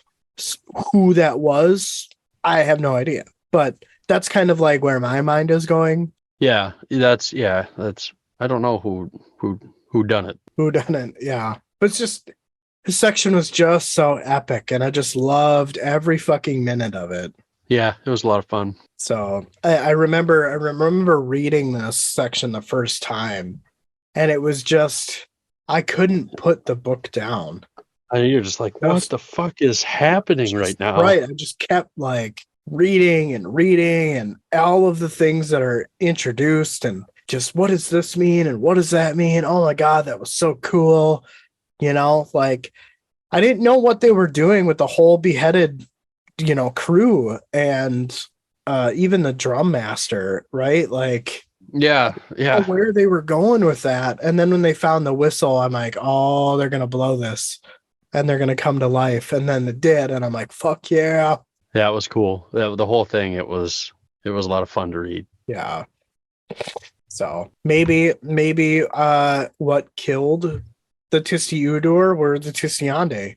Maybe they had some type of bargas spear. I don't know. And just like made it bigger or something. Maybe. Yeah, I don't know. Or maybe there's just a really big fucking barghast out there. Mm-hmm. But why wouldn't he take his spear? I don't know. Maybe he had to leave real quick.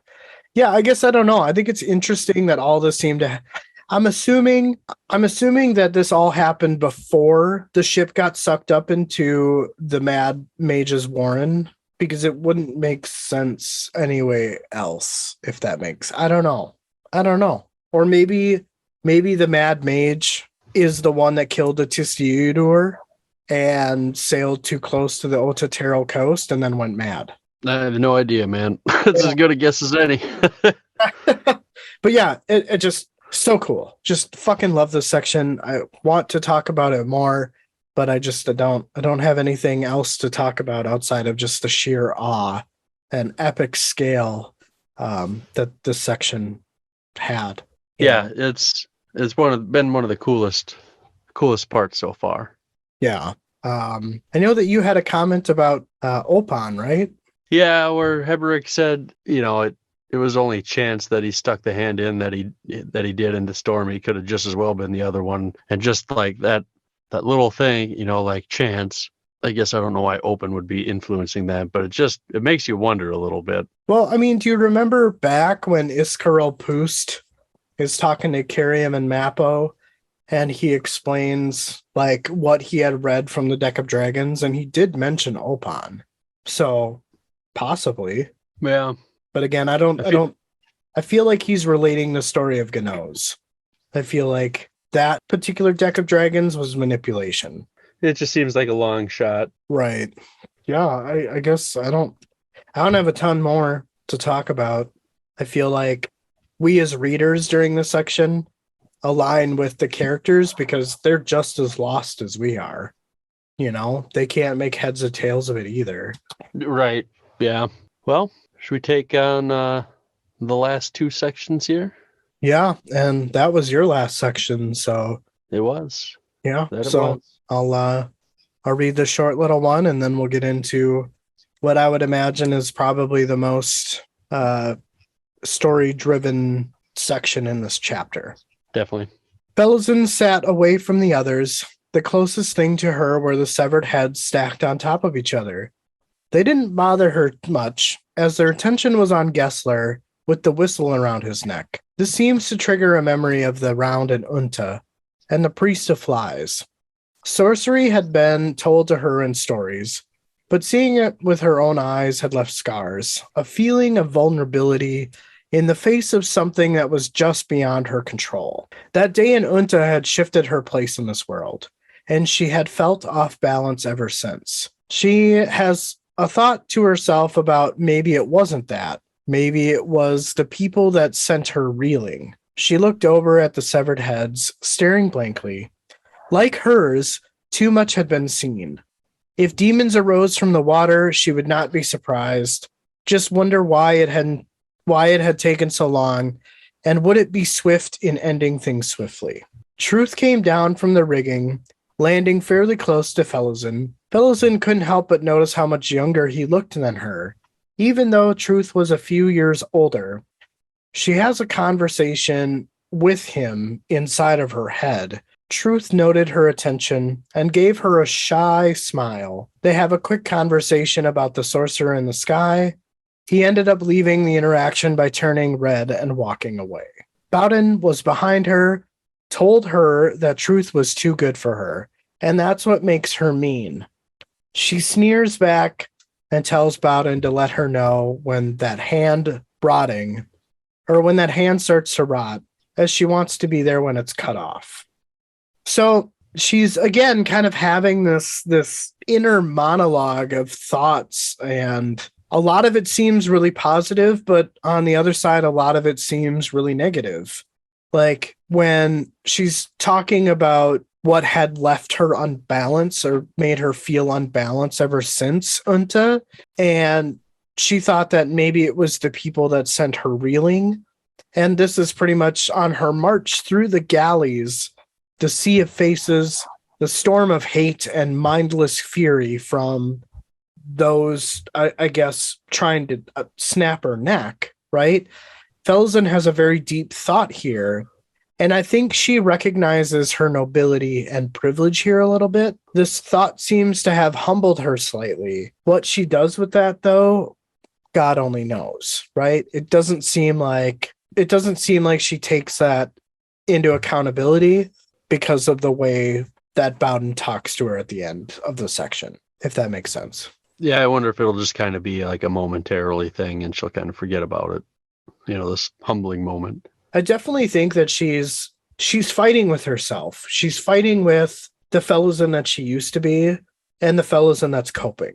The Malazan that has her guard up, the Malazan that's got her walls up, and rightfully so, you know. But I think that she's definitely recognizing that the nobility is and the privilege is so much different to that of common people.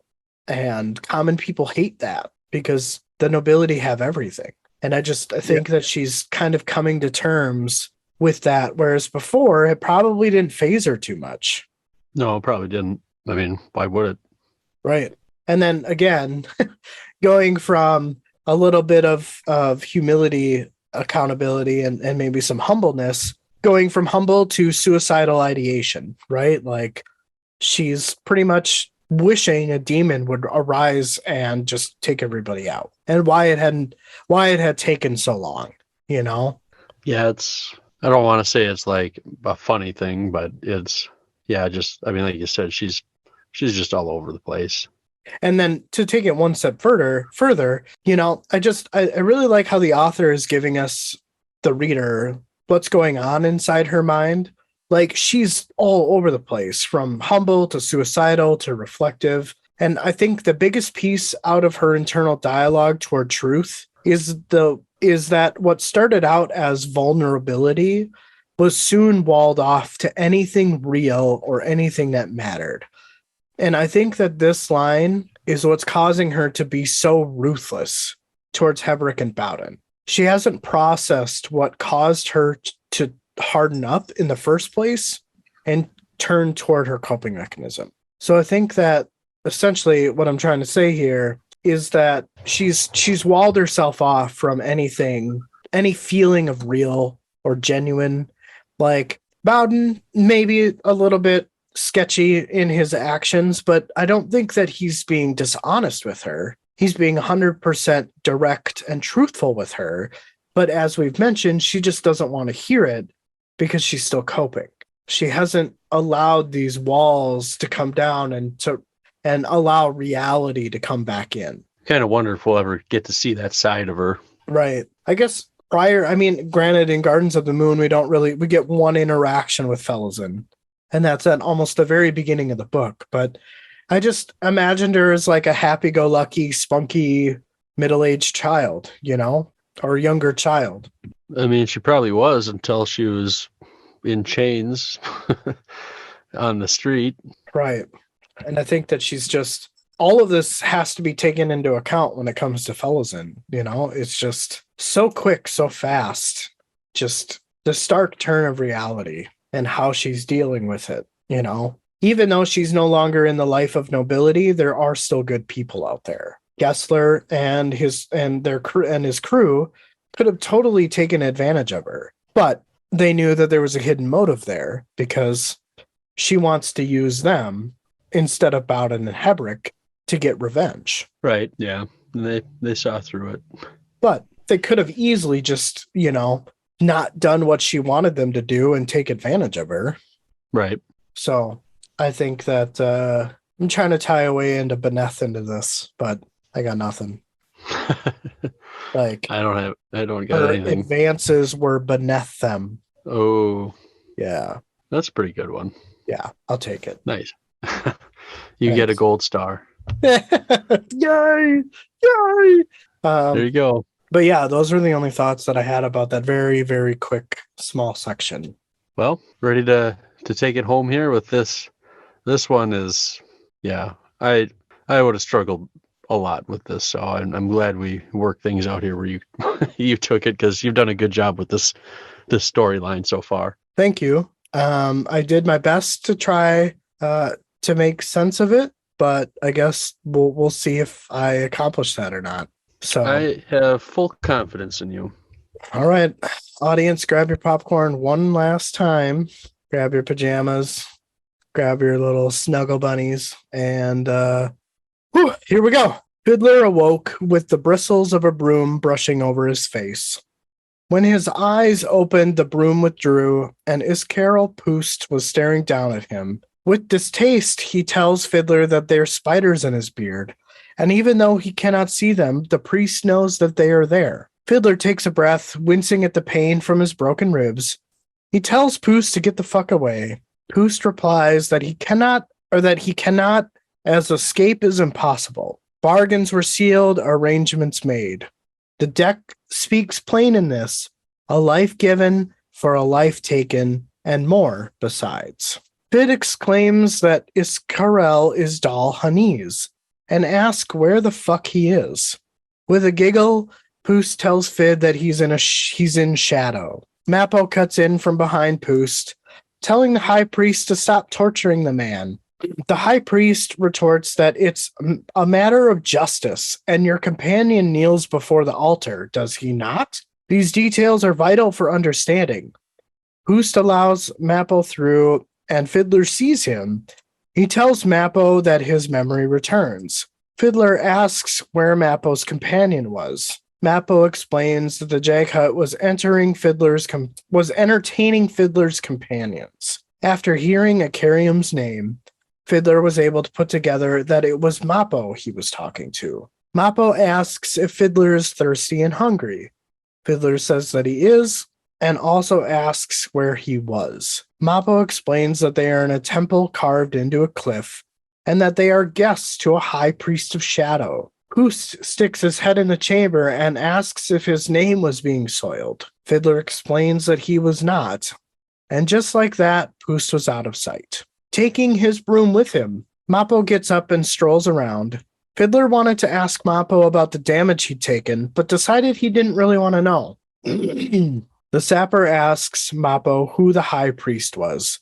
Mappo replies that he doubts even Poost knows. Fiddler felt relaxed in the Trell's presence until he recalled the warrior's name. Fiddler recalls that it was Icarium that scared off the Divers. Mappo replies that the Jaghut's reputation carries weight. Knowing Fiddler should have bit his tongue on this, he asks if it was earned. Mappo simply doesn't reply and states he'll go get the sapper's food and water. Mappo silently left the room, moving silently as he did. This walk, so to speak, reminded Fiddler of Kalam and thought to himself that he hoped Kalam made it past the storm.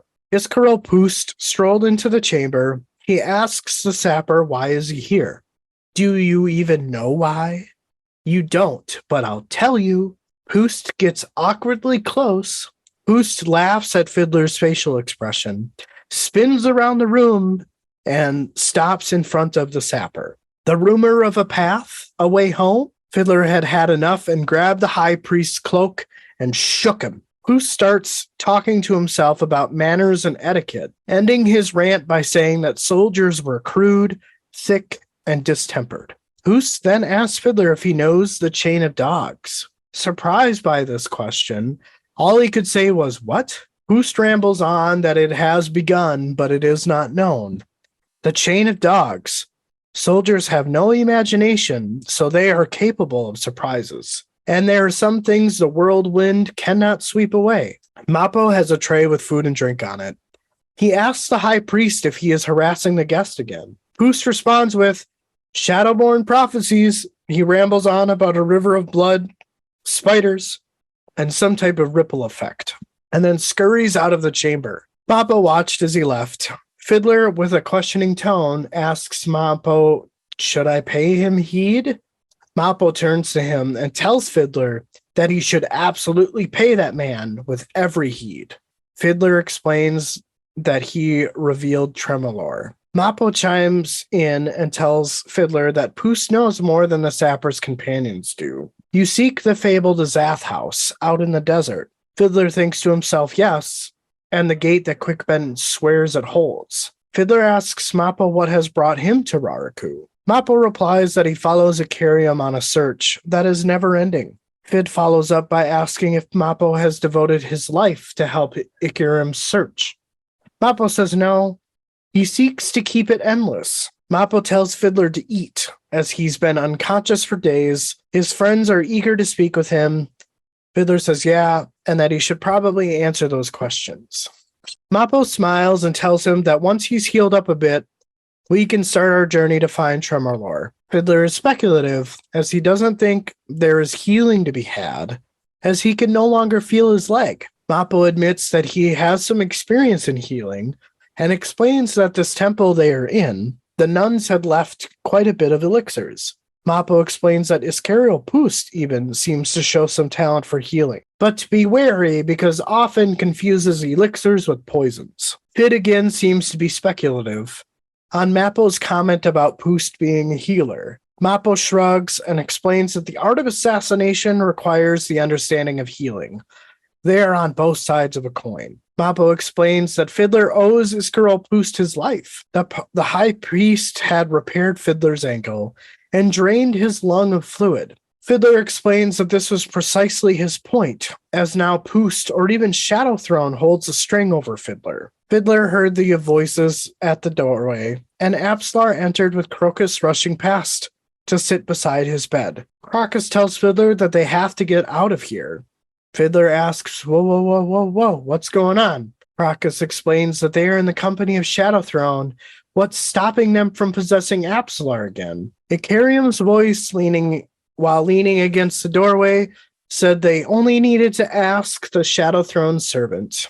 From the gloom of the room, Iskaril Poost sat in a chair. Poost glares at Icarium and complains about being discovered. Icarium simply tells Poost that he should give them an answer. Poost has a rambling conversation with himself of the benefits of answering the group. Poost explains to the group that Cotillion was done with the lass, and the threat of Animander Rake remains. And who wants that crashing through the door? Not Shadow Throne. The girl is protected still, and the rope has no value in using her. And indeed, the residue of his talents are a cause for secret concern. He stops himself there as he keeps his next thought to himself. There was a long silence until Mappo explained that Iskaropus doesn't have much company. Fiddler relaxed a little bit as he felt exhausted. He closes his eyes and asks if his horse made it. Crocus explains that it did. Apsalar approaches and asks about Tremorlor. Fiddler sighs as sleep is about to take him.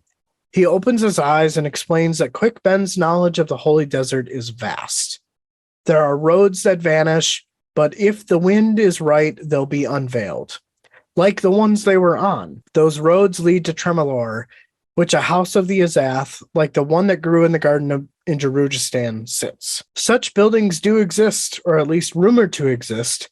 He goes on to explain that Kellanvedant Dancer, and then stops as he has the recognition in his mind, Crocus, that Kellanvedant Dancer were now Amanus and Cotillion, this temple and the possible linkage to Shadow.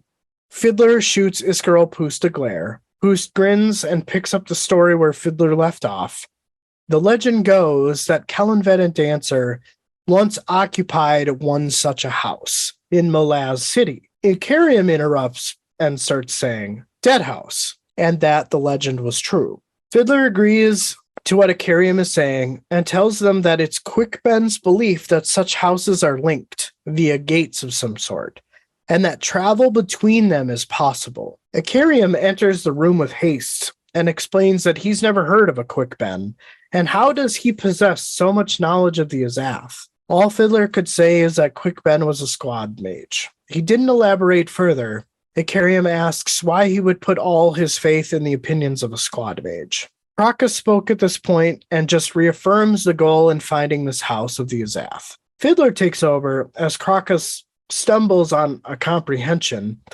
Fiddler explains that it would leave them with half a day's sail to the coast of Itko Khan. Looking at Apsalar, Fiddler says, and back to her father. Mappo is confused at this. Crocus explains the story of Apsalar and that they were delivering her back home. Mappo asks what her life was before being taken. Crocus explains that she was a fisher girl. Mappo fell silent, but Fiddler could almost tell what he was thinking. Iskaropus crazily interjects with his famous line and continues to ramble. Fiddler felt like he was being pulled in all different directions. He responds to what Poost had just rambled on by saying he wasn't aware of these details, but he gets the feeling he's being a puppet, but who holds the strings? Everyone in the room turns to look at Iskaropus. The high priest gives them a very insincere and roundabout answer, like he would with anything else. Mappo, and I'm imagining he's being sarcastic, tells Poost that they have answered them well. Shocked and surprised, Poost asked if he did. He rambles on about welcoming them for Poost's answer, and where all truth shall converge with the clarity of blades and unveiled fangs, and where Icarium shall find his lost past. That is, of course, assuming that Tremorlor is nothing but a myth. The priest sat in his chair and then disappeared. The whole group seemed to be staring out of a vague, floating trance.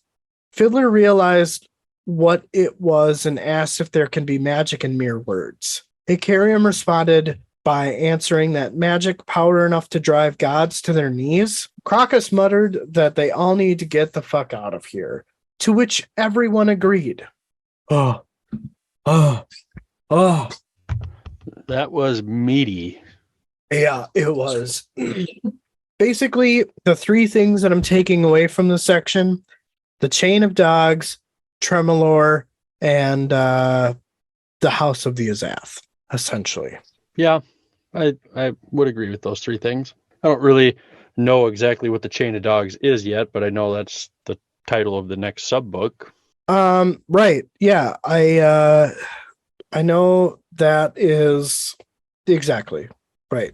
I feel like I had a comment there somewhere, but I feel like it's gonna be like maybe we'll see more of like Coltane's March or something. I don't know. I feel like it has something to do with Coltane. What though? I have no idea. But again, We're it goes back getting to there. this girl Poost. Like, how does he know this? Like, I feel like Shadow Throne has had a hand in the rebellion. Not something I'd thought about. So, but I guess who the hell knows? I mean, Right. But you- yeah, I mean, at the beginning of the section when Iskarel Poost, I don't know if you caught it, but he's brushing fucking Fiddler's face with a broom. yeah, leave the guy alone. Like, and it's just the antics of Iskarel Poost. It just are so outlandish. He's probably my favorite character, even He's though just, like I don't trust him, you know. yeah. He's goofy. He's weird. But at the beginning, after he stops brushing Fiddler's face, he explains that bargains were made, or bargains were sealed, arrangements made. And I'm like, wait a minute. Bargain between who? The Shadow Throne and who else? Who else could it be? Or is this just another one of Poost's like rambling nonsense or an attempt to manipulate?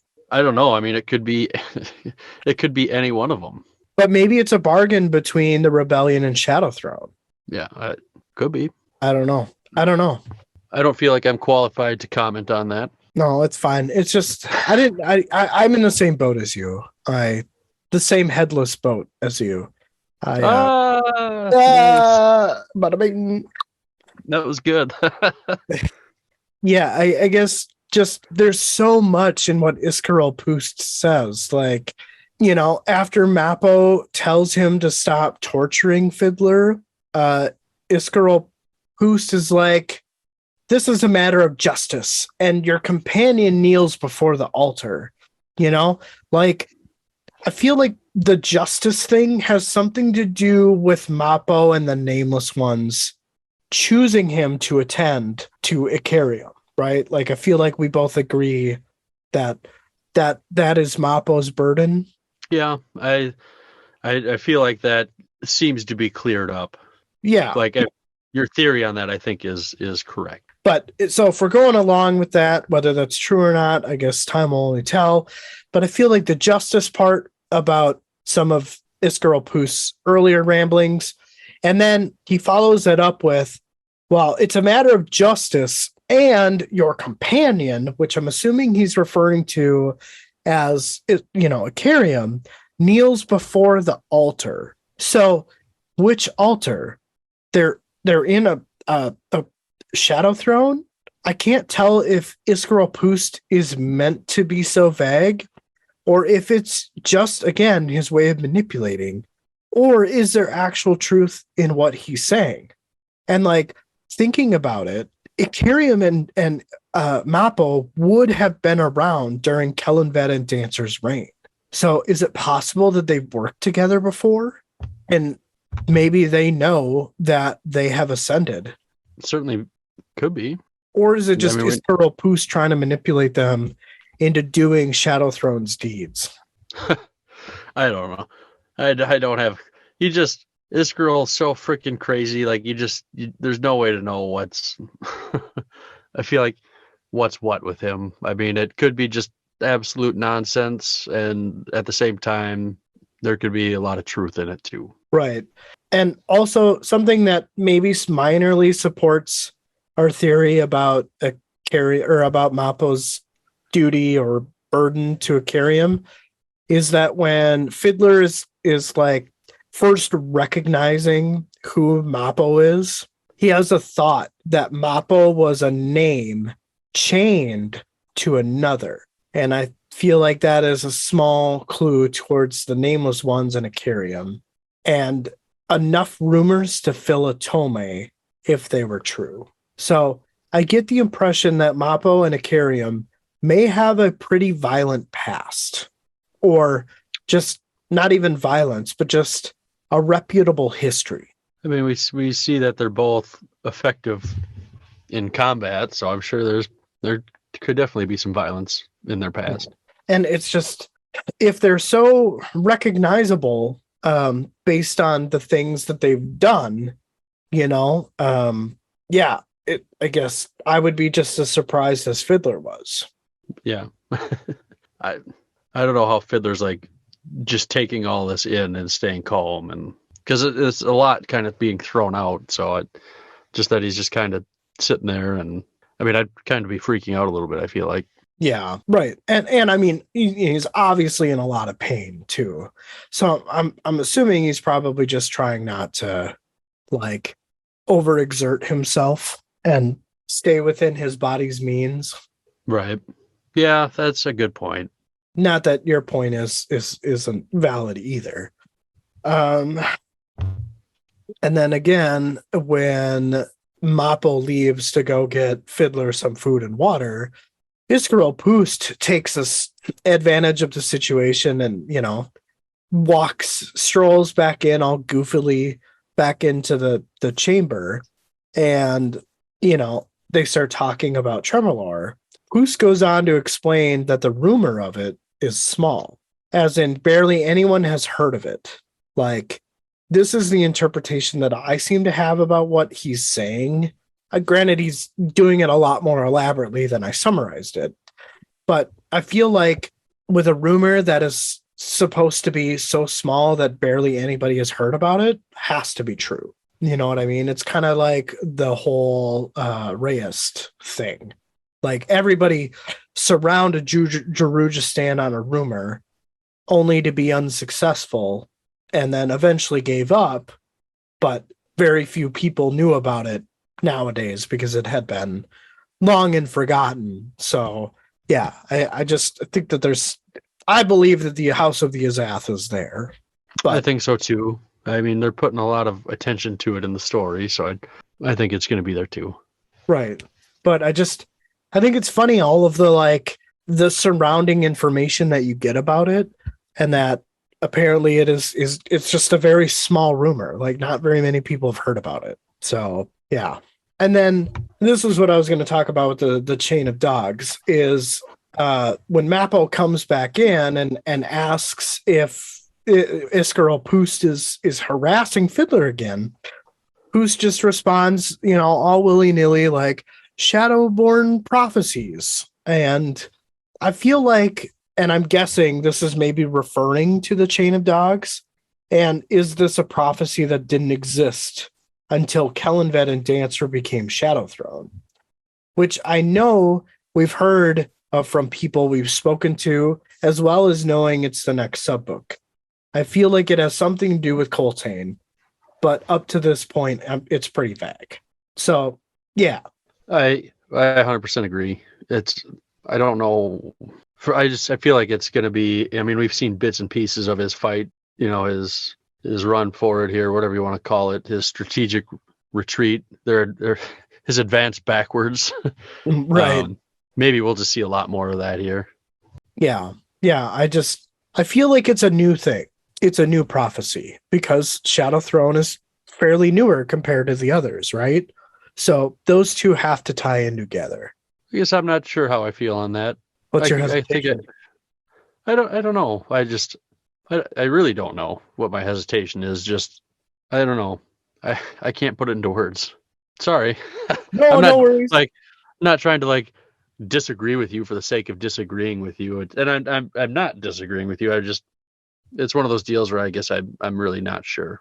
It's all good. I'm just putting two things that make sense together. That's it. Whether they're true or not, I have no idea at this point. Well, when we find out, you can say, Derek, you should have listened to me. I was right. But I mean, even after he goes on about the Shadowborn prophecies, he rambles on about a river of blood, spiders again, and some type of ripple effect. But I feel like Shadowborn prophecies and then his ramblings about river of blood, spiders, and some type of ripple effect, I feel like that pertains to the chain of dogs and is like linked to something else. I feel like the chain of dogs is like the beginning of an event that sets off different events. And I feel like that's what, like, there's going to be a river of blood. I don't know where the spiders fit in there, but then like some type of ripple effect, which I guess I don't know where the spiders fit in either, but it's interesting that he's talking about a river of blood just as Fellison talks about it. yep. So maybe there will be some crossover there. And maybe this ripple effect has something to do with like Heberick's hands or lack of hands, but his ghost hands and that whole deal. I don't know. Right. It's Yeah, just kind of popped into my head. it's totally setting us up with new information and giving us more mystery about it. You know, like we've had questions about this before, you know, and like the whole path of hands thing. Like part of me still feels like it's in this temple that they're in, and part of me still feels like it's out in the desert somewhere.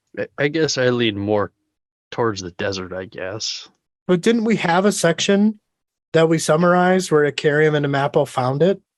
Yeah, that's true. I don't know. Maybe I don't know. It's hard to know. Yeah. I guess I'm not sure either. But maybe the convergence is here at the temple. I don't know, dude. It was just information all over the place. And I mean, I would assume that if a reader made it through Gardens of the Moon, they're probably not going to stop at this book. But it's so damn vague. I know. But it's like it's vague in a good way. Like you want to keep reading because like you want to know more. And it's killing me not to keep reading on more so than it was in the last book. Yeah, well, we'll be able to get back to it here, and it's gonna feel good to start ripping through this here again. Yeah. And then one of the other things that I picked out, kind of moving away from the Shadowborn Prophecies thing and kind of going back to Mappo and Icarium's story a little bit, is when Fiddler is like, hey, well, what are you doing out here? And Mappo's like, well, devoted his life to helping Icarium search. And then Mappo says, no, that's not what I devoted my life to. I seek to keep it endless. I got a sense that Mappo is avoiding what the Nameless Ones want of him. So is this the reason why Mappo or why Icarium hasn't found or reclaimed his memories? Is Mappo the one holding him back? I think it seems to make 100% agree. It seems to make sense. And that sorry, go ahead. You go. This is your deal. You go first, sir. I was just gonna say, in earlier chapters, there's all of this like Mappo has these internal thoughts about like, if only I could let you know, if only I could tell you the truth. You know, I feel like this is what he's referring to. Maybe I'm in agreement with you on that because it's for he must be worried about how he's going to react once he gets his memories back. If he gets his memories back, he's going to react poorly to it. And that maybe he realizes how much time passed that Mappo just strung him along. I don't know, but right. Overall, I'm definitely in agreement with you on it. Awesome. And then I guess moving on to Fiddler and Mappo's conversation about healing. Fiddler is speculative because essentially Fiddler calls Poost an avatar to Shadow Throne, or even the Rope Cotillion himself, and that there's little difference between the two. Fiddler is essentially assuming that they're only good at killing and not healing, which I thought was cool and is making Fiddler just, I guess, a little bit more wiser to me. Like he's anticipating, I guess, some of the hooks, so to speak. I guess I didn't think about that, to be perfectly honest. Just something I thought that was interesting. It doesn't really pertain to the tidbits of mystery in this section. And then concerning Apsalar, Boost, it's really funny how he has this like this conversation out loud with himself about the benefits of revealing or informing Cotillion's intentions with the girl. And eventually he comes down to a word. I feel like I wrote this. Let me look. Maybe I was writing it and I didn't think about it. Got it. Okay. No, whatever. No, it doesn't matter. But essentially, he comes to the point where, like, oh, well, he just kind of goes down this rabbit hole. Like, if I reveal the information, blah blah blah blah blah blah blah blah blah, they'll end up careless. So that is what allows him to continue on with revealing Cotillions' intentions, and it's just so hard to predict what's legit with Poost or not, because when he's talking about the residue of Cotillion's talents, he calls it a cause for secret concern, which there definitely is some concern, particularly with Crocus, right? Going back to Poost, if I'm going with my gut, I'd imagine there's something that the future holds with Apsalar and her residual skills. What I can't even guess though, if I'm taking a stab at it, it's probably to help Shadow Throne thwart Lucine is kind of where my guess is on that one. I'm sure there's some reason why. Yeah, it's not going to be just because. And then another one of Iskaril Poost's rants or ramblings, and this is the part where he interjects with the whole "a life given for a life taken." Do you remember this kind of part at the end? Like before Fiddler, it's basically the rant where Fiddler responds like, "I wasn't aware of these details, but I get the feeling I'm being manipulated." Vaguely, I was hoping to read this section again, and I didn't get to from forgetting my book and stuff. So this last section is not very fresh in my mind. No worries. I summarized some of this in my little thing, but in his rant here, Boost rambles about things that are actually a little bit alike. They're pretty elaborate. Anchored to the currents of weathered stone, the trickling away of sand under the sun's glare, time stretching, immoral players in a timeless game. It might even be immortal players in a timeless game. I'm not sure what to make of it, but I feel like the first part of his rambling has to do with Iskaril Poost being patient. But when he starts to call out Acarium understanding, the Jag seeks the secrets. He is the stone, and the stone forgets. The stone is ever now. He's associating the Jag with stone forgetting, and then says that the stone continues to forget, and in this lies the truth with the Azath. So are Icarium and the Azath connected? Because it seems like it's insinuated that both don't remember. And maybe the House of the Azath and Icarium are two halves to each other. Like maybe this House of the Azath, Tremolor, was once part of the city where Mappo grew up, the one that was destroyed, and Mappo has to bring Icarium back there, will awaken the house and restore Icarium's memories. And maybe that is what unlocks the gates for travel between the houses. That's just my really left field guess. That's a better guess than I would have came up with. So like the rambling that I'm talking about is after Mappo kind of sarcastically says, well, thank you. You've answered all of our questions. Or it was before that. Sorry. I feel what I get the sense from this rant of Poost is that this is something that's been ordained for a long time. Like this is something that Poost has known about and has just had to have been patient the whole time.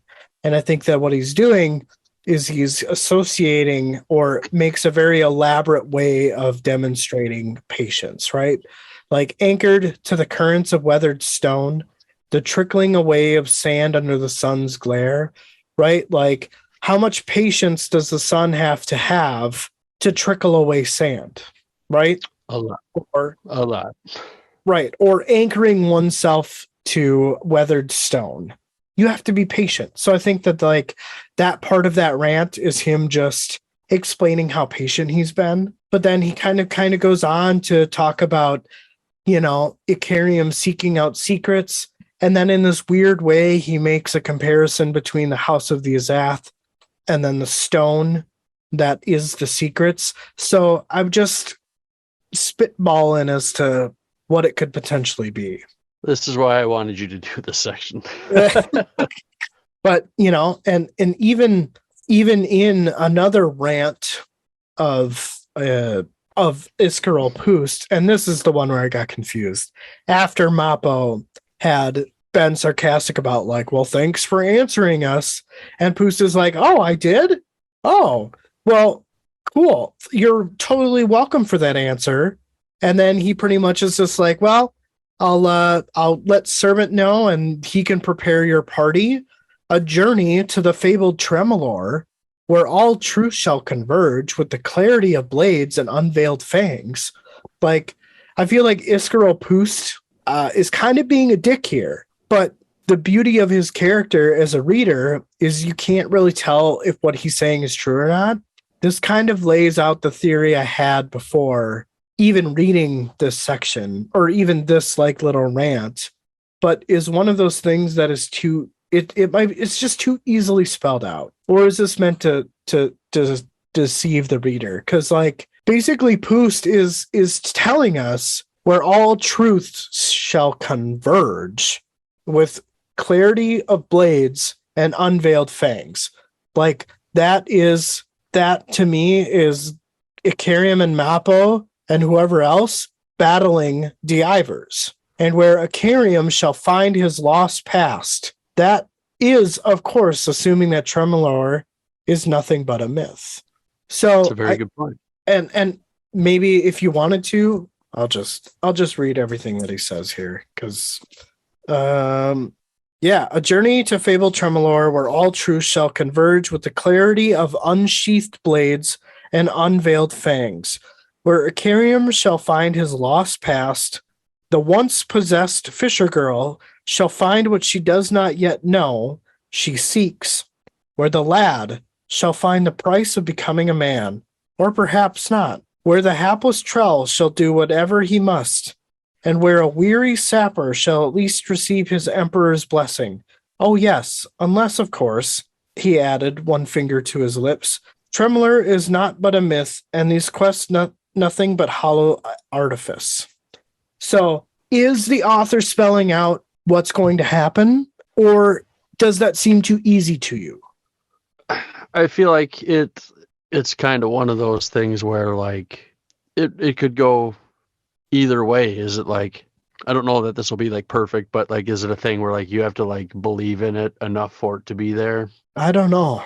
It's just that part to me is sticking out like a sore thumb. Is that one paragraph telling us more or less the end goal? Or is it not going to happen that way? I mean, I feel like it's gotta, but yeah, I don't know. We got a 50% chance of being right. That is true. But yeah, I guess good news for you. I don't have anything more to talk about. But yeah, there was a lot to pick apart and a lot of things that I can't make sense of, but they exist. Like I said, I mean, in my opinion, like you just do such a good job with the storyline. Like I wouldn't have picked up like this stuff at all that you had. So I'm glad we worked it out.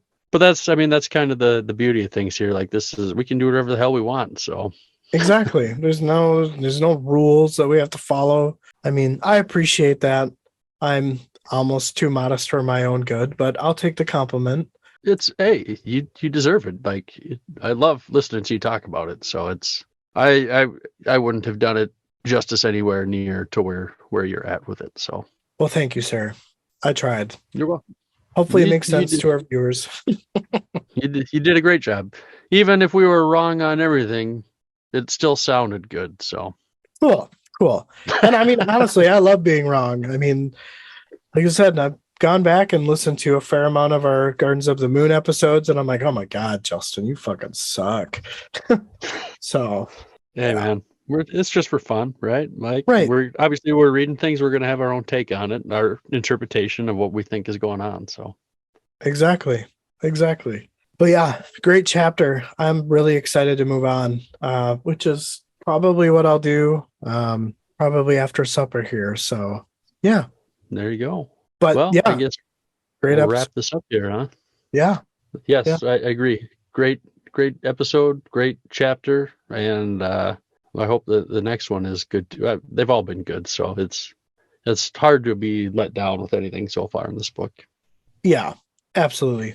100%. Well, God, it's been so. I feel like it's been so long. I don't even remember how we closed this stuff out. But check us out on Twitter, probably most active there, and then YouTube, from which I keep seeing from you. YouTube's picking up some traction. It seems it's going well. It's exciting.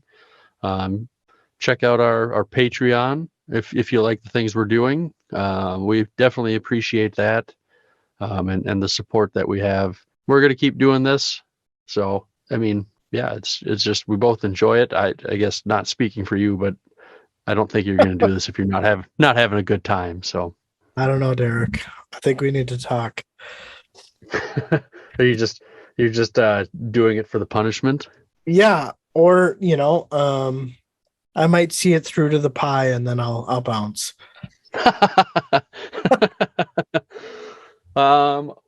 One thing, I guess, we're getting close to a year here, but we haven't gotten an email from anybody. So somebody drop us an email.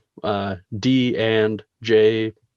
God, I should probably check on the email address to make sure I tell it right. D and J epicquest@gmail.com. Somebody drop us an email. Maybe we'll read it whenever we get one. It'd be kind of fun. So yeah, that would be cool. Yeah. I'm down for that. Cool. Yeah. Well, that's about all I got there. Anything you want to add in here at the end? No, not at all. Just as always, it's been a pleasure talking to you, and yeah, I guess enjoy the rest of your night, dude. You as well, sir. I'm looking forward to our text when we both start reading this and we're getting reactions from each other on the next one here. Fuck yeah. All right, man. Have a good night. Yeah, take her easy, buddy. See ya. Bye. Bye.